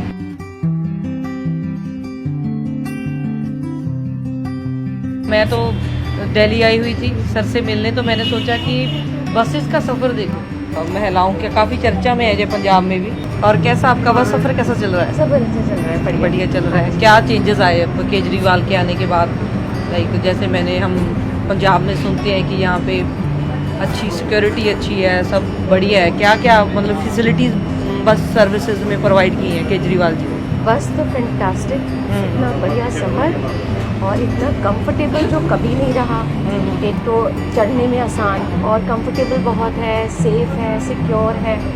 और मार्शल्स वगैरह भी पॉइंट है सब कुछ, और लेडीज़ के लिए तो बेस्ट है। नहीं, पहले जैसे बसेस में क्राउड होता था, जैसे अभी पैनिक बटन है, अब ऐसा कुछ नहीं। अब बिल्कुल शांति है, बिल्कुल शांति है, बड़ा रिलैक्स, बहुत अच्छा लगता है। सेविंग भी होती होगी? बिल्कुल। कितने दिन करते हो आप पूरे महीने में, कितना सफ़र करते हो? सफ़र कम से कम 20 दिन तो हमारा सफ़र हो ही जाता है। अंदाजन कितना सेविंग हो रहा है महीने का? गाड़ी का पेट्रोल कितना महंगा है, 2-3 हज़ार तो और आराम से बच आराम से। और क्या, साड़ी खरीदेंगे। साड़ी खरीदोगे? मतलब मैंने पहली बार देखा है कि कोई लोग अपने लीडर से इतना प्यार करते हैं। बिल्कुल सही, सच में बहुत प्यार करते हैं। पूरी दिल्ली प्यार करती है। ये पहली बार हुआ इंडिया में। इवन बच्चे भी प्यार करते हैं अब तो। इन्होंने प्यार ना जीत लिया। जैसे उन्होंने ना अर्ज किया है, उन्होंने जीता है, टच किया है लोगों को। तो हम लोग पिंक टिकट लेते हैं, जिससे हमारी बहुत बचत होती है। महीने के कम से कम 2000 रुपये तो बचा लेते हैं। ਤੇ ਦਿੱਲੀ 'ਚ ਲੇਡੀਜ਼ ਨੂੰ ਜਿਹੜਾ ਪਿੰਕ ਟਿਕਟ ਮਿਲਦਾ ਤੇ ਇੱਥੇ ਬੱਸ ਸਫ਼ਰ ਮੁਫਤ ਹੈ। ਮੇਰੇ ਖਿਆਲ ਕਾਫੀ ਬਚਤ ਹੋ ਜਾਂਦੀ ਹੋਣੀ ਤੁਹਾਡੀ। कितनी हो जाती? महीने की 2000 रुपये तो हम लोग बचा लेते हैं। सबसे ज़्यादा जो चीज़ उनकी अट्रैक्ट करती है वो उनकी ऑनेस्टी, जो उनकी पर्सनालिटी ट्रेट का सबसे अच्छा पॉइंट है दैट इज कि वो ऑनेस्ट क्योंकि इतना रिलेटेबल होते हैं, फादरली फिगर होते हैं ना, कि पापा यकीन दिलाते हैं कि अच्छा इतना सेफ है उनके साथ, मतलब अपनी बस लगती है। बिल्कुल। इससे सिर्फ अच्छा है बोलने के लिए अच्छा नहीं हो रहा है, इससे ये भी अच्छा हो रहा है कि कॉन्फिडेंस आता है। हम भी अपने पेरेंट्स को बोल के नहीं कर पाते कि सेफली जा रहे हैं, सेफली आएंगे घर से। केजरीवाल हमारे हीरो नहीं, सुपरमैन से ही बढ़कर इज अ रियल सुपरमैन। उन्होंने जो नई इनोवेटिव आइडियाज़ हमारे लिए, यंग के लिए नहीं, कि अपनी जो हमारी बुजुर्ग जनरेशन है हर किसी के बारे में सोचा और उनके लिए जो नए इनोवेटिव आइडियाज़ लाए और फीचर्स लाए, उसके लिए बहुत बहुत शुक्रिया। ਸੋ ਤੁਸੀਂ ਦੇਖ ਸਕਦੇ ਹੋ ਸੀਸੀਟੀਵੀ ਕੈਮਰਾ ਲੱਗੇ ਹੋਏ ਨੇ ਬੱਸਸ ਦੇ ਵਿੱਚ। ਕਿਸੇ ਨੂੰ ਕੋਈ ਪ੍ਰੋਬਲਮ ਆ, ਚਾਹੇ ਕੋਈ ਵੀ ਮਹਿਲਾਵਾਂ ਨੇ, ਕੋਈ ਦਿੱਕਤ ਨਾ ਆਵੇ। ਤੇ ਨਾਲ ਹੀ ਇੱਥੇ ਬੱਸ ਦੇ ਵਿੱਚ ਪੈਨਿਕ ਬਟਨਸ ਨੇ ਜਿਹੜੇ ਕਿ ਡਾਇਰੈਕਟ ਜੀਪੀਐਸ ਕੰਟਰੋਲ ਰੂਮ ਦੇ ਵਿੱਚ ਕਨੈਕਟਡ ਨੇ। ਕਿਸੇ ਕੁੜੀ ਨੂੰ ਪ੍ਰੋਬਲਮ ਆਉਂਦੀ ਹੈ ਜਾਂ ਕਿਸੇ ਡਿਸੇਬਲ ਨੂੰ, ਕਿਸੇ ਨੂੰ ਵੀ ਪ੍ਰੋਬਲਮ ਆਉਂਦੀ ਹੈ ਤਾਂ ਉਹ ਇਹ ਬਟਨ ਦੱਬਣਗੀਆਂ ਤੇ ਨਾਲ ਦੀ ਨਾਲ ਜਿਹੜੀ ਉਹਦੇ ਉੱਤੇ ਐਕਸ਼ਨ ਲਿਆ ਜਾਊਗਾ। ਮਾਰਸ਼ਲਸ ਅਪਾਇੰਟ ਨੇ ਬੱਸਾਂ ਦੇ ਵਿੱਚ। ਵਧੀਆ ਲਗਜ਼ਰੀ ਬੱਸਾਂ ਨੇ, ਲੋਕ ਬੱਸਾਂ ਦੇ ਵਿੱਚ ਸਫ਼ਰ ਕਰਨਾ ਚੰਗਾ ਮਹਿਸੂਸ ਕਰਦੇ ਨੇ। ਜਲੰਧਰ ਦੇ ਸੀਪੀ ਨੇ ਵੱਧ ਰਹੇ ਅਪਰਾਧਾਂ ਨੂੰ ਲੈ ਕੇ ਸਟਾਫ ਨੂੰ ਲਗਾਈ ਫਟਕਾਰ। ਜਲੰਧਰ ਵਿੱਚ ਪੁਲਿਸ ਕਮਿਸ਼ਨਰ ਵੱਲੋਂ ਆਫਿਸ ਦਾ ਦੌਰਾ ਕੀਤਾ ਗਿਆ, ਜਿਸ ਵਿੱਚ ਉਹਨਾਂ ਨੇ ਆਪਣੇ ਮੁਲਾਜ਼ਮਾਂ ਨੂੰ ਫਟਕਾਰ ਲਗਾਉਂਦੇ ਸਮੇਂ ਤੇ ਆਫਿਸ ਆਉਣ ਲਈ ਅਤੇ ਡਿਸਪਲਿਨ ਰੱਖਣ ਨੂੰ ਵੀ ਕਿਹਾ। ਨਾਲ ਹੀ ਉਹਨਾਂ ਨੇ ਮੀਡੀਆ ਨਾਲ ਗੱਲਬਾਤ ਕਰਦੇ ਕਿਹਾ ਕਿ ਪਬਲਿਕ ਐਂਟਰੀ ਵਿੱਚ ਬਦਲਾਵ ਕੀਤਾ ਜਾਵੇਗਾ, ਨਾਲ ਹੀ ਪਾਰਕਿੰਗ ਦੇ ਏਰੀਆ ਦੇ ਵਿੱਚ ਵੀ ਬਦਲਾਵ ਕੀਤਾ ਜਾਵੇਗਾ। ਅੱਜ ਸੀਪੀ ਸਾਹਿਬ ਵੱਲੋਂ ਦੌਰਾ ਕੀਤਾ ਗਿਆ ਦਫ਼ਤਰ ਦਾ। ਅੱਜ ਸੀਪੀ ਸਰ ਵੱਲੋਂ ਜਿਹੜਾ ਇਸ ਦਫ਼ਤਰ ਦਾ ਜਿਹੜਾ ਸਰਸਰੀ ਜਿਹੜਾ ਦੌਰਾ ਕੀਤਾ ਗਿਆ, ਉਹਦੇ ਵਿੱਚ ਉਹਨਾਂ ਨੇ ਡਾਇਰੈਕਸ਼ਨ ਦਿੱਤੀਆਂ ਕਿ ਜਿਹੜੀਆਂ 3-4 ਚੀਜ਼ਾਂ ਦੇ ਉਹਨਾਂ ਨੇ ਹਦਾਇਤ ਕੀਤੀ ਕਿ ਇਹਨਾਂ ਨੂੰ ਇੱਥੋਂ ਜਿਹੜੀਆਂ ਇੰਪਲੀਮੈਂਟ ਹੋਣੀਆਂ ਚਾਹੀਦੀਆਂ।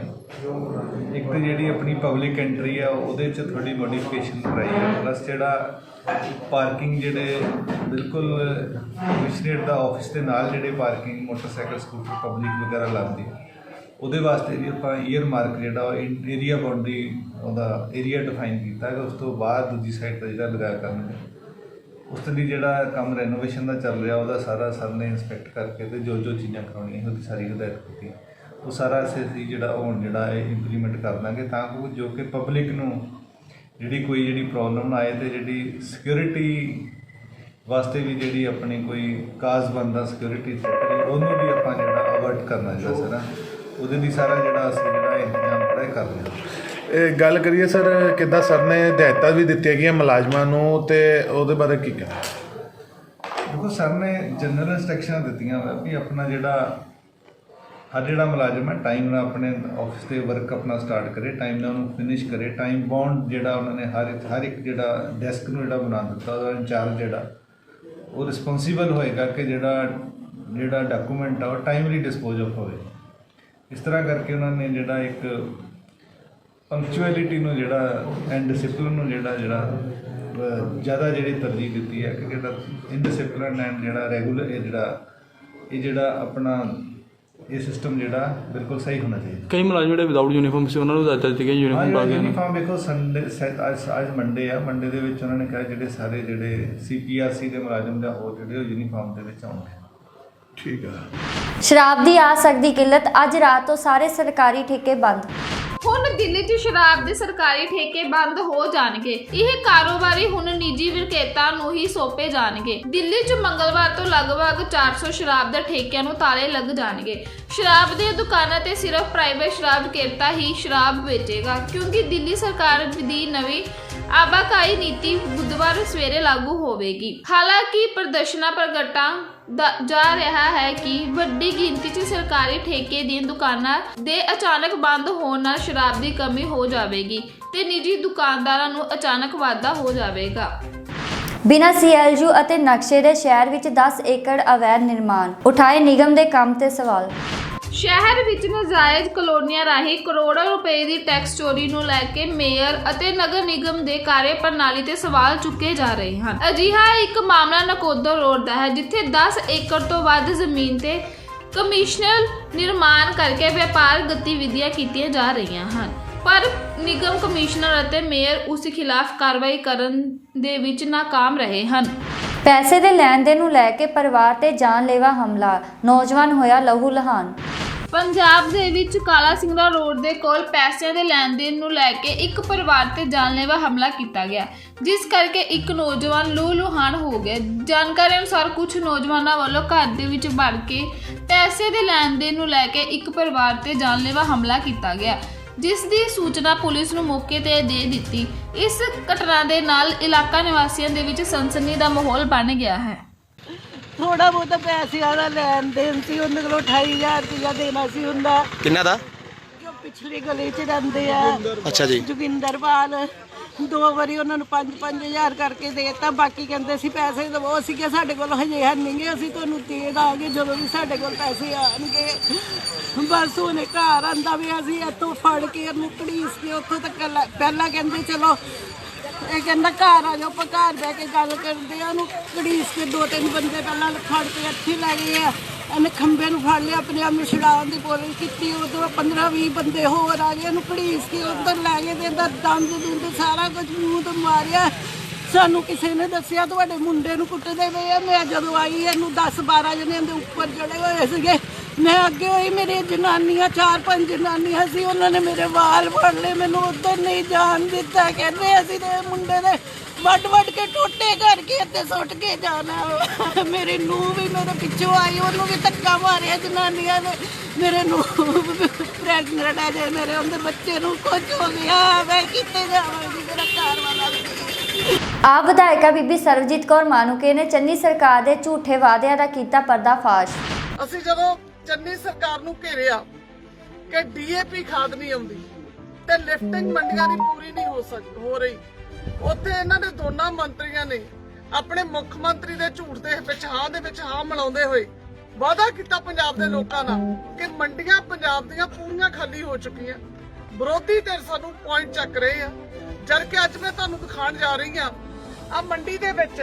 ਦੇਖੋ ਮੰਡੀ ਦਾ ਹਾਲ, ਇਹ ਬੋਰੀਆਂ ਭਰੀਆਂ ਪਈਆਂ। ਇਹ ਭੰਮੀਪੁਰੇ ਦੀ ਮੰਡੀ ਇੱਕ ਮੰਡੀ ਆ ਪੰਜਾਬ ਦੀ। ਇਹੋ ਜਿਹੀਆਂ ਕਈ ਮੰਡੀਆਂ ਵਾ ਜਿਹਦਾ ਮੈਂ ਤੁਹਾਨੂੰ ਮੇਰੇ ਹਲਕੇ ਦੀ ਜਗਰਾਉਂ ਦੀਆਂ ਐਸੀਆਂ ਬਹੁਤ ਸਾਰੀਆਂ ਮੰਡੀਆਂ। ਦੇਖੋ ਇੱਥੇ ਘੱਟੋ ਘੱਟ ਇਸ ਟਾਈਮ ਵੀ 57,000 ਤੋਂ ਉੱਪਰ ਬੋਰੀ ਪਈ ਹੈ। 57,000 ਬੋਰੀ ਚੱਕਣ ਦੇ ਲਈ ਇੱਥੇ ਇੱਕ ਦਿਨ 'ਚ 20 ਟਰੱਕ ਆਉਂਦੇ ਆ। 20 ਟਰੱਕਾਂ ਦੇ ਹਿਸਾਬ ਨਾਲ 6,000 ਬੋਰੀ ਚੱਕਦੇ ਆ। ਇਸ ਹਿਸਾਬ ਨਾਲ ਇੱਥੇ ਘੱਟੋ ਘੱਟ ਜੇ ਹੋਰ ਲੱਗੇਗਾ 10 ਦਿਨ ਦਾ ਸਮਾਂ ਇਹ ਮੰਡੀ ਖਤਮ ਹੋਣ ਨੂੰ।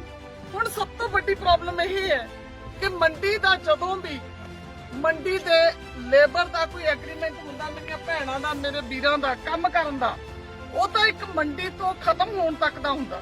ਜਦੋਂ ਸਰਕਾਰ ਦੀਆਂ ਨਲਾਇਕੀਆਂ ਕਰਕੇ ਉਹ ਦਿਨ ਵੱਧ ਜਾਂਦੇ ਆ, ਜਿੱਥੇ ਉਹਨਾਂ ਨੇ ਆਪਣੀਆਂ ਦਿਹਾੜੀਆਂ ਹੋਰ ਕਿਤੇ ਜਾ ਕੇ ਲੈ ਕੇ ਆਪਣੇ ਬੱਚਿਆਂ ਦੀ ਰੋਜੀ ਰੋਟੀ ਕਮਾਉਣੀ ਹੁੰਦੀ ਆ, ਉੱਥੇ ਉਹਨਾਂ ਦੇ ਗਲੇ ਦੀ ਹੱਡੀ ਬਣ ਜਾਂਦੇ ਆ। ਸਰਕਾਰ ਇੱਕ ਪਾਸੇ ਤਾਂ ਵੱਡੇ ਵੱਡੇ ਦਾਅਵੇ ਕਰ ਰਹੀ ਆ, ਅਸੀਂ ਗਰੀਬਾਂ ਦੇ ਹੱਕ ਦੀ ਸਰਕਾਰ ਆ, ਗਰੀਬਾਂ ਦੇ ਲਈ ਖੜਦੀ ਆ। ਤੁਹਾਨੂੰ ਮੈਂ ਇੱਕ ਗੱਲ ਜ਼ਰੂਰ ਦੱਸਣਾ ਚਾਹੂੰਗੀ, ਤੁਹਾਡੇ ਦਿਮਾਗਾਂ ਦੇ ਵਿੱਚ ਇਹ ਗੱਲ ਆਉਂਦੀ ਹੋਣੀ ਹੈ ਕਿ ਜੇ ਮੰਡੀ ਦੇ ਵਿੱਚ ਸਮਾਨ ਪਿਆ ਸਰਕਾਰ ਆਪੇ ਚੱਕ ਲੇਗੀ। ਸਰਕਾਰ ਦੇ ਲਈ ਜਿਹੜਾ ਮੰਡੀ ਤੋਂ ਆੜਤੀਏ ਕੋਲ ਸਮਾਨ ਪਹੁੰਚਾਉਣ ਤੱਕ ਦੀ ਇੱਕ ਚੌਧਰੀ ਦੀ ਜ਼ਿੰਮੇਵਾਰੀ ਹੁੰਦੀ ਹੈ। ਚੌਧਰੀ ਉਹ ਬੰਦਾ ਹੁੰਦਾ ਜਿਹੜਾ ਆਪਣੀ ਲੇਬਰ ਦੇ ਨਾਲ ਕੰਮ ਕਰਦਾ, ਉਹ ਵੀ ਇੱਕ ਲੇਬਰ ਹੀ ਹੁੰਦਾ। ਇੱਕ ਤਰ੍ਹਾਂ ਨਾਲ ਆਪਣੀ ਲੇਬਰ ਨੂੰ ਆਰਗੇਨਾਈਜ਼ ਕਰਕੇ ਮੈਨੇਜ ਕਰਕੇ ਉਹ ਲੇਬਰ ਹੀ ਹੁੰਦਾ। ਉਹ ਗਰੀਬ ਵਰਗ ਦਾ ਬੰਦਾ ਹੁੰਦਾ ਜਿਹੜੇ ਆਪਣੇ ਘਰ ਦੇ ਵਿੱਚ ਆਪਣੇ ਪਰਿਵਾਰ ਦੇ ਸਾਥੀਆਂ ਨਾਲ ਰੋਜੀ ਰੋਟੀ ਚਲਾਉਣ ਦੇ ਲਈ ਵਚਨਬੱਧ ਹੁੰਦਾ। ਪਰ ਜਦੋਂ ਏਦਾਂ ਬੋਰੀ ਜਿਹੜਾ ਇਸ ਤਰ੍ਹਾਂ ਦੀਆਂ ਬੋਰੀਆਂ ਪਈਆਂ ਰਹਿੰਦੀਆਂ, ਜਿਹੜੀਆਂ ਬੋਰੀਆਂ ਦੇਖੋ ਤੁਸੀਂ ਮੰਡੀ ਸਾਰੀ ਭਰੀ ਪਈ ਹੈ, ਕਿਤੇ ਖੜਿਆ ਪਿੱਛੇ ਤੱਕ ਇੱਕ ਟਰੱਕ ਦੀ ਲਿਫਟਿੰਗ ਹੋ ਰਹੀ ਹੈ ਤੇ ਮੰਡੀ ਖਤਮ ਹੋਈ ਨੂੰ ਸਰਕਾਰ 4-5 ਦਿਨ ਤੋਂ ਵੱਡੇ ਵੱਡੇ ਵਾਅਦੇ ਕਰ ਰਹੀ ਹੈ। ਮੰਡੀ ਖਤਮ ਹੋ ਚੁੱਕੀ ਹੈ। ਜਦੋਂ ਇੱਕ ਟਰੱਕ ਦੇ ਵਿੱਚ ਇੱਕ ਦਿਨ ਮਾਲ ਇਹੋ ਜਿਹੇ ਮੌਸਮ ਦੇ ਵਿੱਚ ਪਿਆ ਰਹਿੰਦਾ, ਇੱਕ ਟਰੱਕ ਪਿੱਛੇ 10 ਕਿਲੋ ਤੱਕ ਦਾ ਮਾਲ ਘਟ ਜਾਂਦਾ, ਸ਼ਾਰਟੇਜ ਹੁੰਦਾ, ਜਿਹਦਾ ਨੁਕਸਾਨ ਸਿਰਫ ਤੇ ਸਿਰਫ ਚੌਧਰੀ ਨੂੰ ਭਰਨਾ ਪੈਂਦਾ। ਜੇ ਕਿਤੇ ਭੁੱਲ ਭੁਲੇਖੇ ਚੌਧਰੀ ਦੀ ਕਿਸਮਤ ਮਾੜੀ ਹੋਵੇ, ਇਸ ਤਰ੍ਹਾਂ ਬਾਰਦਾਨਾ ਪਿਆ ਗਲ ਜੇ, ਇਹ ਬੋਰੀਆਂ ਪਿੱਛੋਂ ਆ ਜਾਂਦੀਆਂ ਮਾੜੀਆਂ ਸਰਕਾਰੀ ਸਾਧਨਾਂ ਦੇ ਨਾਲ। ਆ ਦੇਖੋ ਮੈਂ ਤੁਹਾਨੂੰ ਦਿਖਾ ਰਹੀ ਹਾਂ, ਆ ਬਾਰਦਾਨੇ ਦੀਆਂ ਬੋਰੀਆਂ ਜਿਹੜੀਆਂ ਸਰਕਾਰ ਦੀਆਂ ਨਲਾਇਕੀਆਂ ਕਰਕੇ ਖਤਮ ਹੋ ਜਾਂਦੀਆਂ। ਇਹਨਾਂ ਦਾ ਜਿਹੜਾ ਲੈਣ ਦੇਣ ਆ ਸਾਰਾ, ਇਹਨਾਂ ਦਾ ਜੁਰਮਾਨਾ ਸਰਕਾਰ ਨਹੀਂ ਭੁਗਤਦੀ ਕਿਉਂਕਿ ਸਰਕਾਰ ਨੂੰ ਪਤਾ ਅਸੀਂ ਨਲਾਇਕ ਆ। ਇਹਨਾਂ ਦਾ ਰੋਜ਼ਾਨਾ ਵੀ ਇੱਕ ਚੌਧਰੀ ਭਰਦਾ। ਇੱਕ ਚੌਧਰੀ ਵਿਚਾਰਾ ਆਪਣਾ ਪਰਿਵਾਰ ਪਾਲਣ ਦੇ ਨਾਲ ਨਾਲ ਆਪਣੇ ਭਾਈਆਂ ਦੇ ਲਈ ਵਚਨਬੱਧ ਹੁੰਦਾ, ਪਰ ਸਰਕਾਰ ਏਸੀ ਰੂਮ 'ਚ ਬੈਠ ਕੇ ਤਰ੍ਹਾਂ ਤਰ੍ਹਾਂ ਦੇ ਫੈਸਲੇ ਬਣਾਉਂਦੀ ਆ। ਬਈ ਆਪਣੇ ਕਾਗਜ਼ਾਂ ਦੇ ਵਿੱਚ ਲਿਖਦੀ ਆ ਬਈ ਬਹੁਤ ਕੁਝ ਹੋ ਗਿਆ। ਦੇਖੋ ਅੱਜ ਮੰਡੀ ਖਤਮ, ਕਾਗਜ਼ਾਂ ਦੇ ਵਿੱਚ ਉੱਪਰ ਲਿਖ ਦਿੰਦੇ ਆ ਮੰਡੀਆਂ ਖਤਮ, ਮਤਲਬ ਪਾਣੀ ਖਤਮ, ਬਾਥਰੂਮ ਚੱਕ ਲਓ, ਉੱਥੋਂ ਸਾਰਾ ਸਿਸਟਮ ਚੱਕ ਲਓ। ਜਿਹੜੀ ਸਭ ਤੋਂ ਵੱਡੀ ਸਮੱਸਿਆ ਇਸ ਸਮੇਂ ਦੀ, ਇਹ ਜਿਹੜਾ ਮਾਲ ਪਿਆ ਉਹਦੀ ਸਮੱਸਿਆ, ਉਸ ਤੋਂ ਵੱਡੀ ਸਮੱਸਿਆ ਇਹ ਮੇਰੇ ਵੀਰ ਖੜੇ ਆ ਇੱਥੇ ਜਿਹੜੇ ਵਰਕਰ ਆ ਇੱਥੋਂ ਨੇ, ਉਸ ਤੋਂ ਭਿਆਨਕ ਸਮੱਸਿਆ ਇਸ ਮੰਡੀ ਦੇ ਵਿੱਚ ਔਰਤਾਂ ਵੀ ਕੰਮ ਕਰਦੀਆਂ ਜਿਹੜੀਆਂ ਇਹਨਾਂ ਦੇ ਸਾਥ ਨਾਲ, ਇਹਨਾਂ ਦੇ ਘਰ ਵਾਲੀਆਂ ਜਾਂ ਇਹਨਾਂ ਦੀਆਂ ਭੈਣਾਂ ਜਾਂ ਇਹਨਾਂ ਦੇ ਦੂਰੋਂ ਨੇੜੇ ਆਏ ਪਿੰਡਾਂ ਦੀਆਂ ਜਿਹੜੇ ਇਹਨਾਂ ਦੇ ਨਾਲ ਲੇਬਰ ਕੰਮ ਕਰਦੀਆਂ। ਇਹਨਾਂ ਦੇ ਹਿੱਤਾਂ ਦਾ ਧਿਆਨ ਸਰਕਾਰ ਨੇ ਕਾਗਜ਼ਾਂ 'ਚ ਹੀ ਨਿਬੇੜਤਾ, ਕਾਗਜ਼ਾਂ 'ਚ ਹੀ ਮੰਡੀ ਖਤਮ ਕਰਤੀ, ਕਾਗਜ਼ਾਂ 'ਚ ਹੀ ਕਹਿਤਾ ਆਪਦੇ ਅਫਸਰਾਂ ਨੂੰ ਮੰਡੀ ਖਤਮ। ਇੱਥੋਂ ਟਾਇਲਟ ਜਿਹੜੇ ਪੋਰਟੇਬਲ ਟਾਇਲਟ ਸੀ, ਇੱਥੇ ਪਾਣੀ ਦੀ ਟੈਂਕੀ ਲੱਗੀ ਹੋਈ ਸੀ, ਪੋਰਟੇਬਲ ਵਾਸ਼ਰੂਮ ਬਣਾਏ ਹੋਏ ਸੀ, ਸਰਕਾਰ ਨੇ ਸਭ ਕੁਝ ਖਤਮ ਕਰਤਾ। ਪਰ ਹੁਣ ਸਮਝ ਨਹੀਂ ਆ ਰਹੀ ਬਈ ਆ ਜਿਹੜੇ ਲੇਬਰ ਆ, ਚਲੋ ਬੰਦੇ ਆ, ਇਹ ਤਾਂ ਕਿਤੇ ਖਾਲੀ ਚਲੇ ਜਾਣਗੇ, ਮੇਰੀਆਂ ਭੈਣਾਂ ਰਾਤ ਬਰਾਤੇ ਕਿੱਥੇ ਜਾਣਗੀਆਂ? ਉਹਨਾਂ ਨੇ ਬਾਥਰੂਮ ਦਾ, ਉਹਨਾਂ ਨੇ ਪਾਣੀ ਪੀਣ ਦਾ ਪ੍ਰਬੰਧ, ਆ ਲੇਬਰ ਨੇ ਵੀ ਜੇ ਬੋਰੀਆਂ ਦਾ ਕੰਮ ਕਰਨਾ ਜਾਂ ਇਹਨਾਂ ਲੋਕਾਂ ਦੀ ਸਮੱਸਿਆ ਦਾ ਹੱਲ ਕੱਢਣਾ ਤਾਂ ਇਹਨਾਂ ਨੂੰ ਵੀ ਪਾਣੀ ਪੀਣ ਨੂੰ ਚਾਹੀਦਾ, ਇਹਨਾਂ ਨੂੰ ਆਪਦੀ ਰੋਟੀ ਖਾਣ ਤੋਂ ਪਹਿਲਾਂ ਆਪਦੇ ਸਰੀਰ ਤੇ ਪਾਣੀ ਪਾਉਣ ਨੂੰ ਵੀ ਚਾਹੀਦਾ ਕਿਉਂਕਿ ਰੋਟੀ ਖਾ ਔਖੇ ਤਰੀਕੇ ਨਾਲ ਹੁੰਦੀ ਹੈ। ਇਹਨਾਂ ਦੇ ਕੋਈ ਕੱਪੜਾ ਲੱਤਾ ਗੰਦਾ ਹੁੰਦਾ ਉਹਨੂੰ ਧੋਣ ਲਈ ਪਾਣੀ ਚਾਹੀਦਾ। ਇਹ ਕਿੰਨੇ ਕਿੰਨੇ ਦੂਰ ਜਾ ਕੇ ਆਪਦੀਆਂ ਬਾਲਟੀਆਂ ਭਰ ਕੇ ਲਿਆਉਂਦੇ ਆ ਤੇ ਆਪਦਾ ਹੱਲ ਕੱਢਣ ਲਈ ਵਚਨਬੱਧ ਹੁੰਦੇ ਆ। ਮੈਨੂੰ ਸਮਝ ਨਹੀਂ ਆਉਂਦੀ ਸਰਕਾਰ ਇਸ ਤੇ ਕੀ ਐਕਸ਼ਨ ਲੈ ਰਹੀ ਆ। ਮੈਂ ਜਲਦੀ ਤੋਂ ਜਲਦੀ ਡੀ ਸਾਹਿਬ ਨਾਲ ਗੱਲ ਕਰ ਰਹੀ ਹਾਂ, ਮੈਂ ਮਾਰਕੀਟ ਕਮੇਟੀ ਬਟੂਰ ਨਾਲ ਗੱਲ ਕਰ ਰਹੀ ਹਾਂ। ਸਤਿ ਸ਼੍ਰੀ ਅਕਾਲ ਜੀ ਮੈਡਮ, ਠੀਕ ਠਾਕ ਜੀ? ਬਿਲਕੁਲ ਠੀਕ ਠਾਕ ਸਰ। ਉਹ ਮੈਂ ਭਾਮੀਪੁਰੇ ਮੰਡੀ 'ਚ ਖੜੀ ਹਾਂ, 57,000 ਬੋਰੀ ਅਜੇ ਪਈ ਹੈ। ਲਿਫਟਿੰਗ ਟਰੱਕ ਬਹੁਤ ਸਲੋ ਆ ਰਹੇ ਤੇ ਸਭ ਤੋਂ ਵੱਡੀ ਮੈਂ ਹੈ ਤੁਹਾਡਾ ਡਿਪਾਰਟਮੈਂਟ ਆ ਕੇ ਇਥੋਂ ਲੈਟਰਿਨ ਬਾਥਰੂਮ ਪਾਣੀ ਦਾ ਸੰਬੰਧ ਵੀ ਚੱਕ ਕੇ ਲੈ ਗਏ ਸਨ। ਤੇ ਹੁਣ ਜਿਹੜੀ ਇੱਥੇ ਲੇਬਰ ਖੜੀ ਆ 100-150 ਤੋਂ ਉੱਪਰ ਬੰਦਾ ਇੱਥੇ, ਉਹ ਕਿੱਥੋਂ ਪਾਣੀ ਪੀਣਗੇ ਤੇ ਉਹ ਬਾਥਰੂਮ ਕਿੱਥੇ ਜਾਣਗੇ? ਮੈਡਮ ਐਕਚੁਅਲੀ ਨਾ ਵੈਸੇ ਤਾਂ ਮੇਰੇ ਕੋਲ ਚਾਰਜ ਹੈ ਨਹੀਂ ਜਗਰਾਉਂ ਦਾ, ਬਿਲਕੁਲ ਨਹੀਂ ਹੋਈ ਸੀ ਲਾਸਟ ਈਅਰ ਅੱਛਾ ਮੰਡੀਆਂ 11 ਤਰੀਕ ਨੂੰ ਬੰਦ ਕਰ ਦੇਣੀਆਂ ਸੀ। ਹਾਂਜੀ, ਉਹ ਐਸ ਪਰ ਪਾਲਿਸੀ ਫਿਰ ਸਾਡੇ ਜਿਹੜੇ ਅਰੇਂਜਮੈਂਟਸ ਨੇ ਉਹ ਵੀ ਆਟੋਮੈਟਿਕਲੀ ਉਦੋਂ ਅਨਕਲੋਜ਼ ਕਰਨੇ ਪੈਂਦੇ। ਨਹੀਂ, ਫਿਰ ਤੁਹਾਡੀਆਂ ਪਾਲਿਸੀਜ਼ ਦੇ ਵਿੱਚ ਜਿਹੜੀਆਂ ਇਹ ਬੋਰੀਆਂ ਚੱਕਣੀਆਂ ਇਹ ਨਹੀਂ ਹੁੰਦੀਆਂ? ਨਹੀਂ, ਇਹ ਹੈਗਾ ਪਰਚੇਜ਼ ਏਜੰਸੀ ਦਾ ਮੈਡਮ, ਕੰਪਨੀ ਖਰੀਦ ਕਰ। ਤੇ ਬੰਦਿਆਂ ਨੇ ਬਾਥਰੂਮ ਜਦ ਤੱਕ ਜ਼ਰੂਰਤ ਆ ਉਦੋਂ ਤੱਕ ਸਰਕਾਰ ਨੇ ਉੱਪਰ ਬੈਠੇ ਨੇ ਰੂਲ ਬਣਾਤੇ ਵੀ 11 ਤਰੀਕ ਮੰਡੀਆਂ ਬੰਦ, ਸਾਰਾ ਕੁਝ ਬੰਦ। ਪਰ ਮੈਂ ਤੁਹਾਨੂੰ ਇੱਥੋਂ ਦੇ ਲੋਕਾਂ ਦੀਆਂ ਸਮੱਸਿਆਵਾਂ ਦੱਸਦੀ ਹਾਂ। ਦੱਸਿਓ ਜੀ ਪਲੀਜ਼। ਮੈਂ ਇੱਥੇ ਬਲਵਿੰਦਰ ਟ੍ਰੇਡਿੰਗ ਕੰਪਨੀ ਚੌਧਰੀ ਹਾਂ ਜੀ।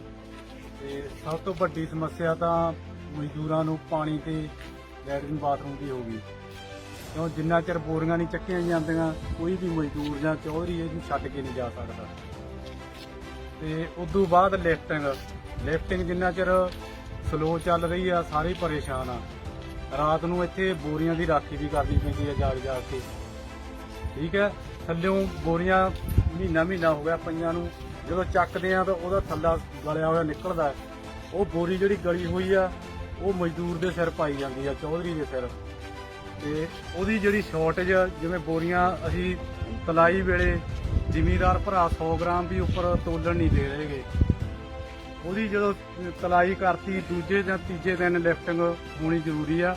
ਉਦੋਂ ਬਾਅਦ ਇਹ ਮਹੀਨੇ ਬਾਅਦ ਚੱਕੀ ਜਾਂਦੀ ਹੈ ਤਾਂ ਕਿਲੋ ਬੋਰੀ ਉੱਡੀ ਹੁੰਦੀ ਹੈ ਜੀ। ਜੇ ਨਹੀਂ ਯਕੀਨ ਆਉਂਦਾ ਤਾਂ ਕੰਡਾ ਕਰਕੇ ਦਿਖਾ ਦਿੰਦੇ ਆ ਧਾਕਾਂ 'ਚ। ਉਹਦੀ ਜਿਹੜੀ ਸ਼ਾਰਟੇਜ ਆ ਉਹ ਸੈੱਲ ਨਾਲ ਚੌਧਰੀ ਦੇ ਸਿਰ ਪਾਉਂਦੇ ਆ ਜੀ। ਇੱਕ ਗੱਡੀ ਮਗਰ 2-2 2.5 ਕੁਆਂਟਲ ਸ਼ਾਰਟੇਜ ਆ ਜਿਹੜੀ ਉਹ ਚੌਧਰੀ ਨੂੰ ਪਾਈ ਜਾਂਦੀ ਆ, ਜਦ ਕਿ ਅਸੀਂ ਆਪਦੀ ਰੋਜੀ ਕਮਾਉਣ ਆਉਂਦੇ ਆ। ਸਾਰਾ ਕੁਝ ਪੱਲਿਓਂ ਘਰੋਂ ਲਿਆ ਕੇ ਵੀ ਇੱਥੇ ਦੇਣਾ ਪੈ ਜਾਂਦਾ ਜੀ। ਐਡੀ ਸਾਡੀ ਸਮੱਸਿਆ ਇਹ। ਸਰਕਾਰ ਆਪਦੀ ਕਾਟੋ ਕਲੇਸ਼ ਚੁਲਝੀ ਹੋਈ ਹੈ। ਸਰਕਾਰ ਸਿਰਫ ਉੱਪਰ ਬੈਠੀ ਚੰਡੀਗੜ੍ਹ ਦੇ ਵਿੱਚ ਕਾਨੂੰਨ ਬਣਾ ਰਹੀ ਹੈ। ਸਰਕਾਰ 11 ਤਰੀਕ ਨੂੰ ਇੱਕ ਸ਼ਾਹੀ ਫਰਮਾਨ ਜਾਰੀ ਕਰਤਾ ਸਿਰਫ ਆਪਣੀ ਫੋਕੀ ਬਾਹ ਦੇ ਲਈ ਵੀ ਅੱਜ ਤੋਂ ਮੰਡੀ ਖਤਮ। ਜਦੋਂ ਸਰਕਾਰ ਦਾ ਸ਼ਾਹੀ ਫਰਮਾਨ ਆ ਜਾਂਦਾ, ਮੇਰੀ ਸੈਕਟਰੀ ਸਾਹਿਬ ਨਾਲ ਵੀ ਗੱਲ ਹੋਈ ਹੈ ਹੁਣ ਇਸ ਟਾਈਮ, ਉਹ ਕਹਿੰਦੇ ਆ ਜੀ ਜਦੋਂ ਸ਼ਾਹੀ ਫਰਮਾਨ ਆ ਗਿਆ ਮਜਬੂਰੀ ਬਸ ਸਾਨੂੰ ਇੱਥੋਂ ਸਾਰਾ ਕੁਝ ਖਤਮ ਕਰਨਾ ਪੈਂਦਾ।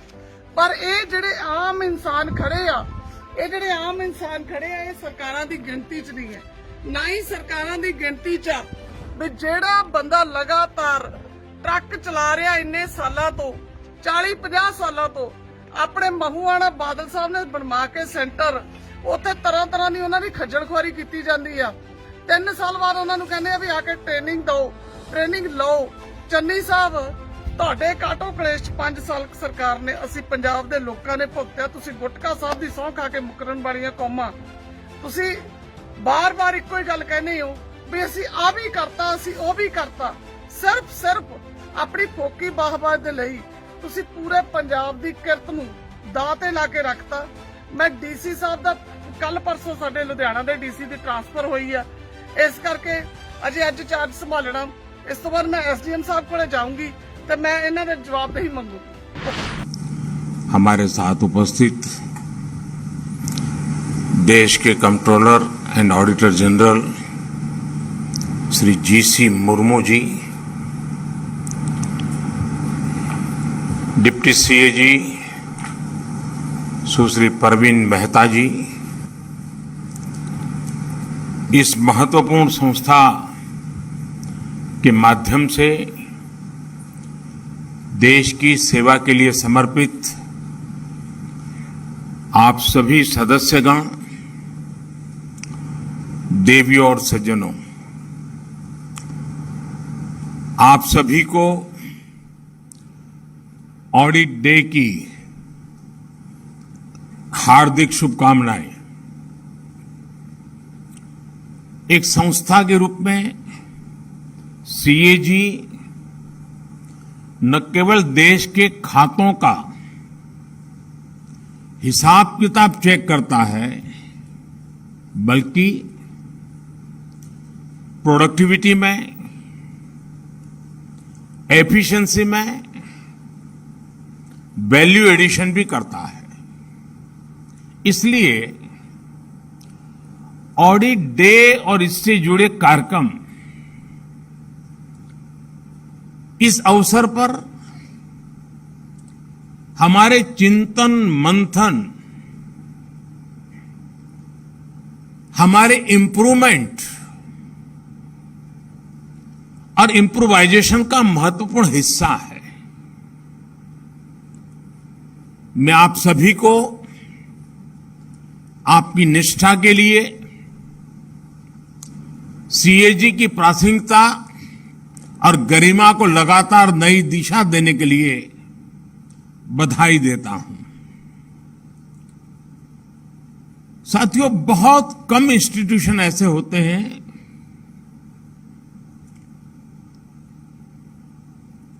जो समय बीतते बीतते अधिक मजबूत होते हैं, अधिक मैच्योर होते हैं और अधिक उपयोगी होते हैं। ज्यादातर इंस्टीट्यूशन जन्म लेते हैं 3 दशक, 4 दशक, 5 दशक आते आते स्थितियां इतनी बदल जाती हैं कि वो कभी कभी अपना रिलेवेंस ही खो देते हैं। लेकिन सीएजी के संबंध में हम कह सकते हैं कि इतने सालों के बाद ये इंस्टीट्यूट अपने आप में एक बहुत बड़ी विरासत है, बहुत बड़ी अमानत है और हर पीढ़ी को उसे संभालना, उसे संवारना, उसके सजाना और आने वाली पीढ़ियों के लिए और अधिक उपयुक्त बना करके उसको संक्रमित करना, ट्रांसफर करना, मैं समझता हूं ये बहुत बड़ी जिम्मेवारी भी है। साथियों, पिछली बार जब मैं यहां आया था, आप लोगों से मुलाकात हुई थी, तब हम महात्मा गांधी जी की 150वीं जयंती मना रहे थे। उस कार्यक्रम में बापू की प्रतिमा का अनावरण किया गया था और आज जब ऑडिट डे का ये महत्वपूर्ण कार्यक्रम हो रहा है तो देश अपनी आजादी के 75 वर्ष अमृत महोत्सव मना रहा है। आज हमें देश की अखंडता के नायक सरदार पटेल की प्रतिमा के अनावरण का सौभाग्य मिला है। गांधी जी हो, सरदार पटेल हो या फिर बाबा साहब आंबेडकर, राष्ट्र निर्माण में इन सभी का योगदान सीएजी के लिए, हम सभी के लिए, कोटि कोटि देशवासियों के लिए बहुत बड़ी प्रेरणा है। देश के लिए कैसे बड़े लक्ष्य तय किए जाते हैं, कैसे उन्हें हासिल किया जाता है, कैसे व्यवस्था में परिवर्तन लाया जाता है, इन महान व्यक्तित्वों की जीवन गाथा हमें बहुत कुछ सिखाती है।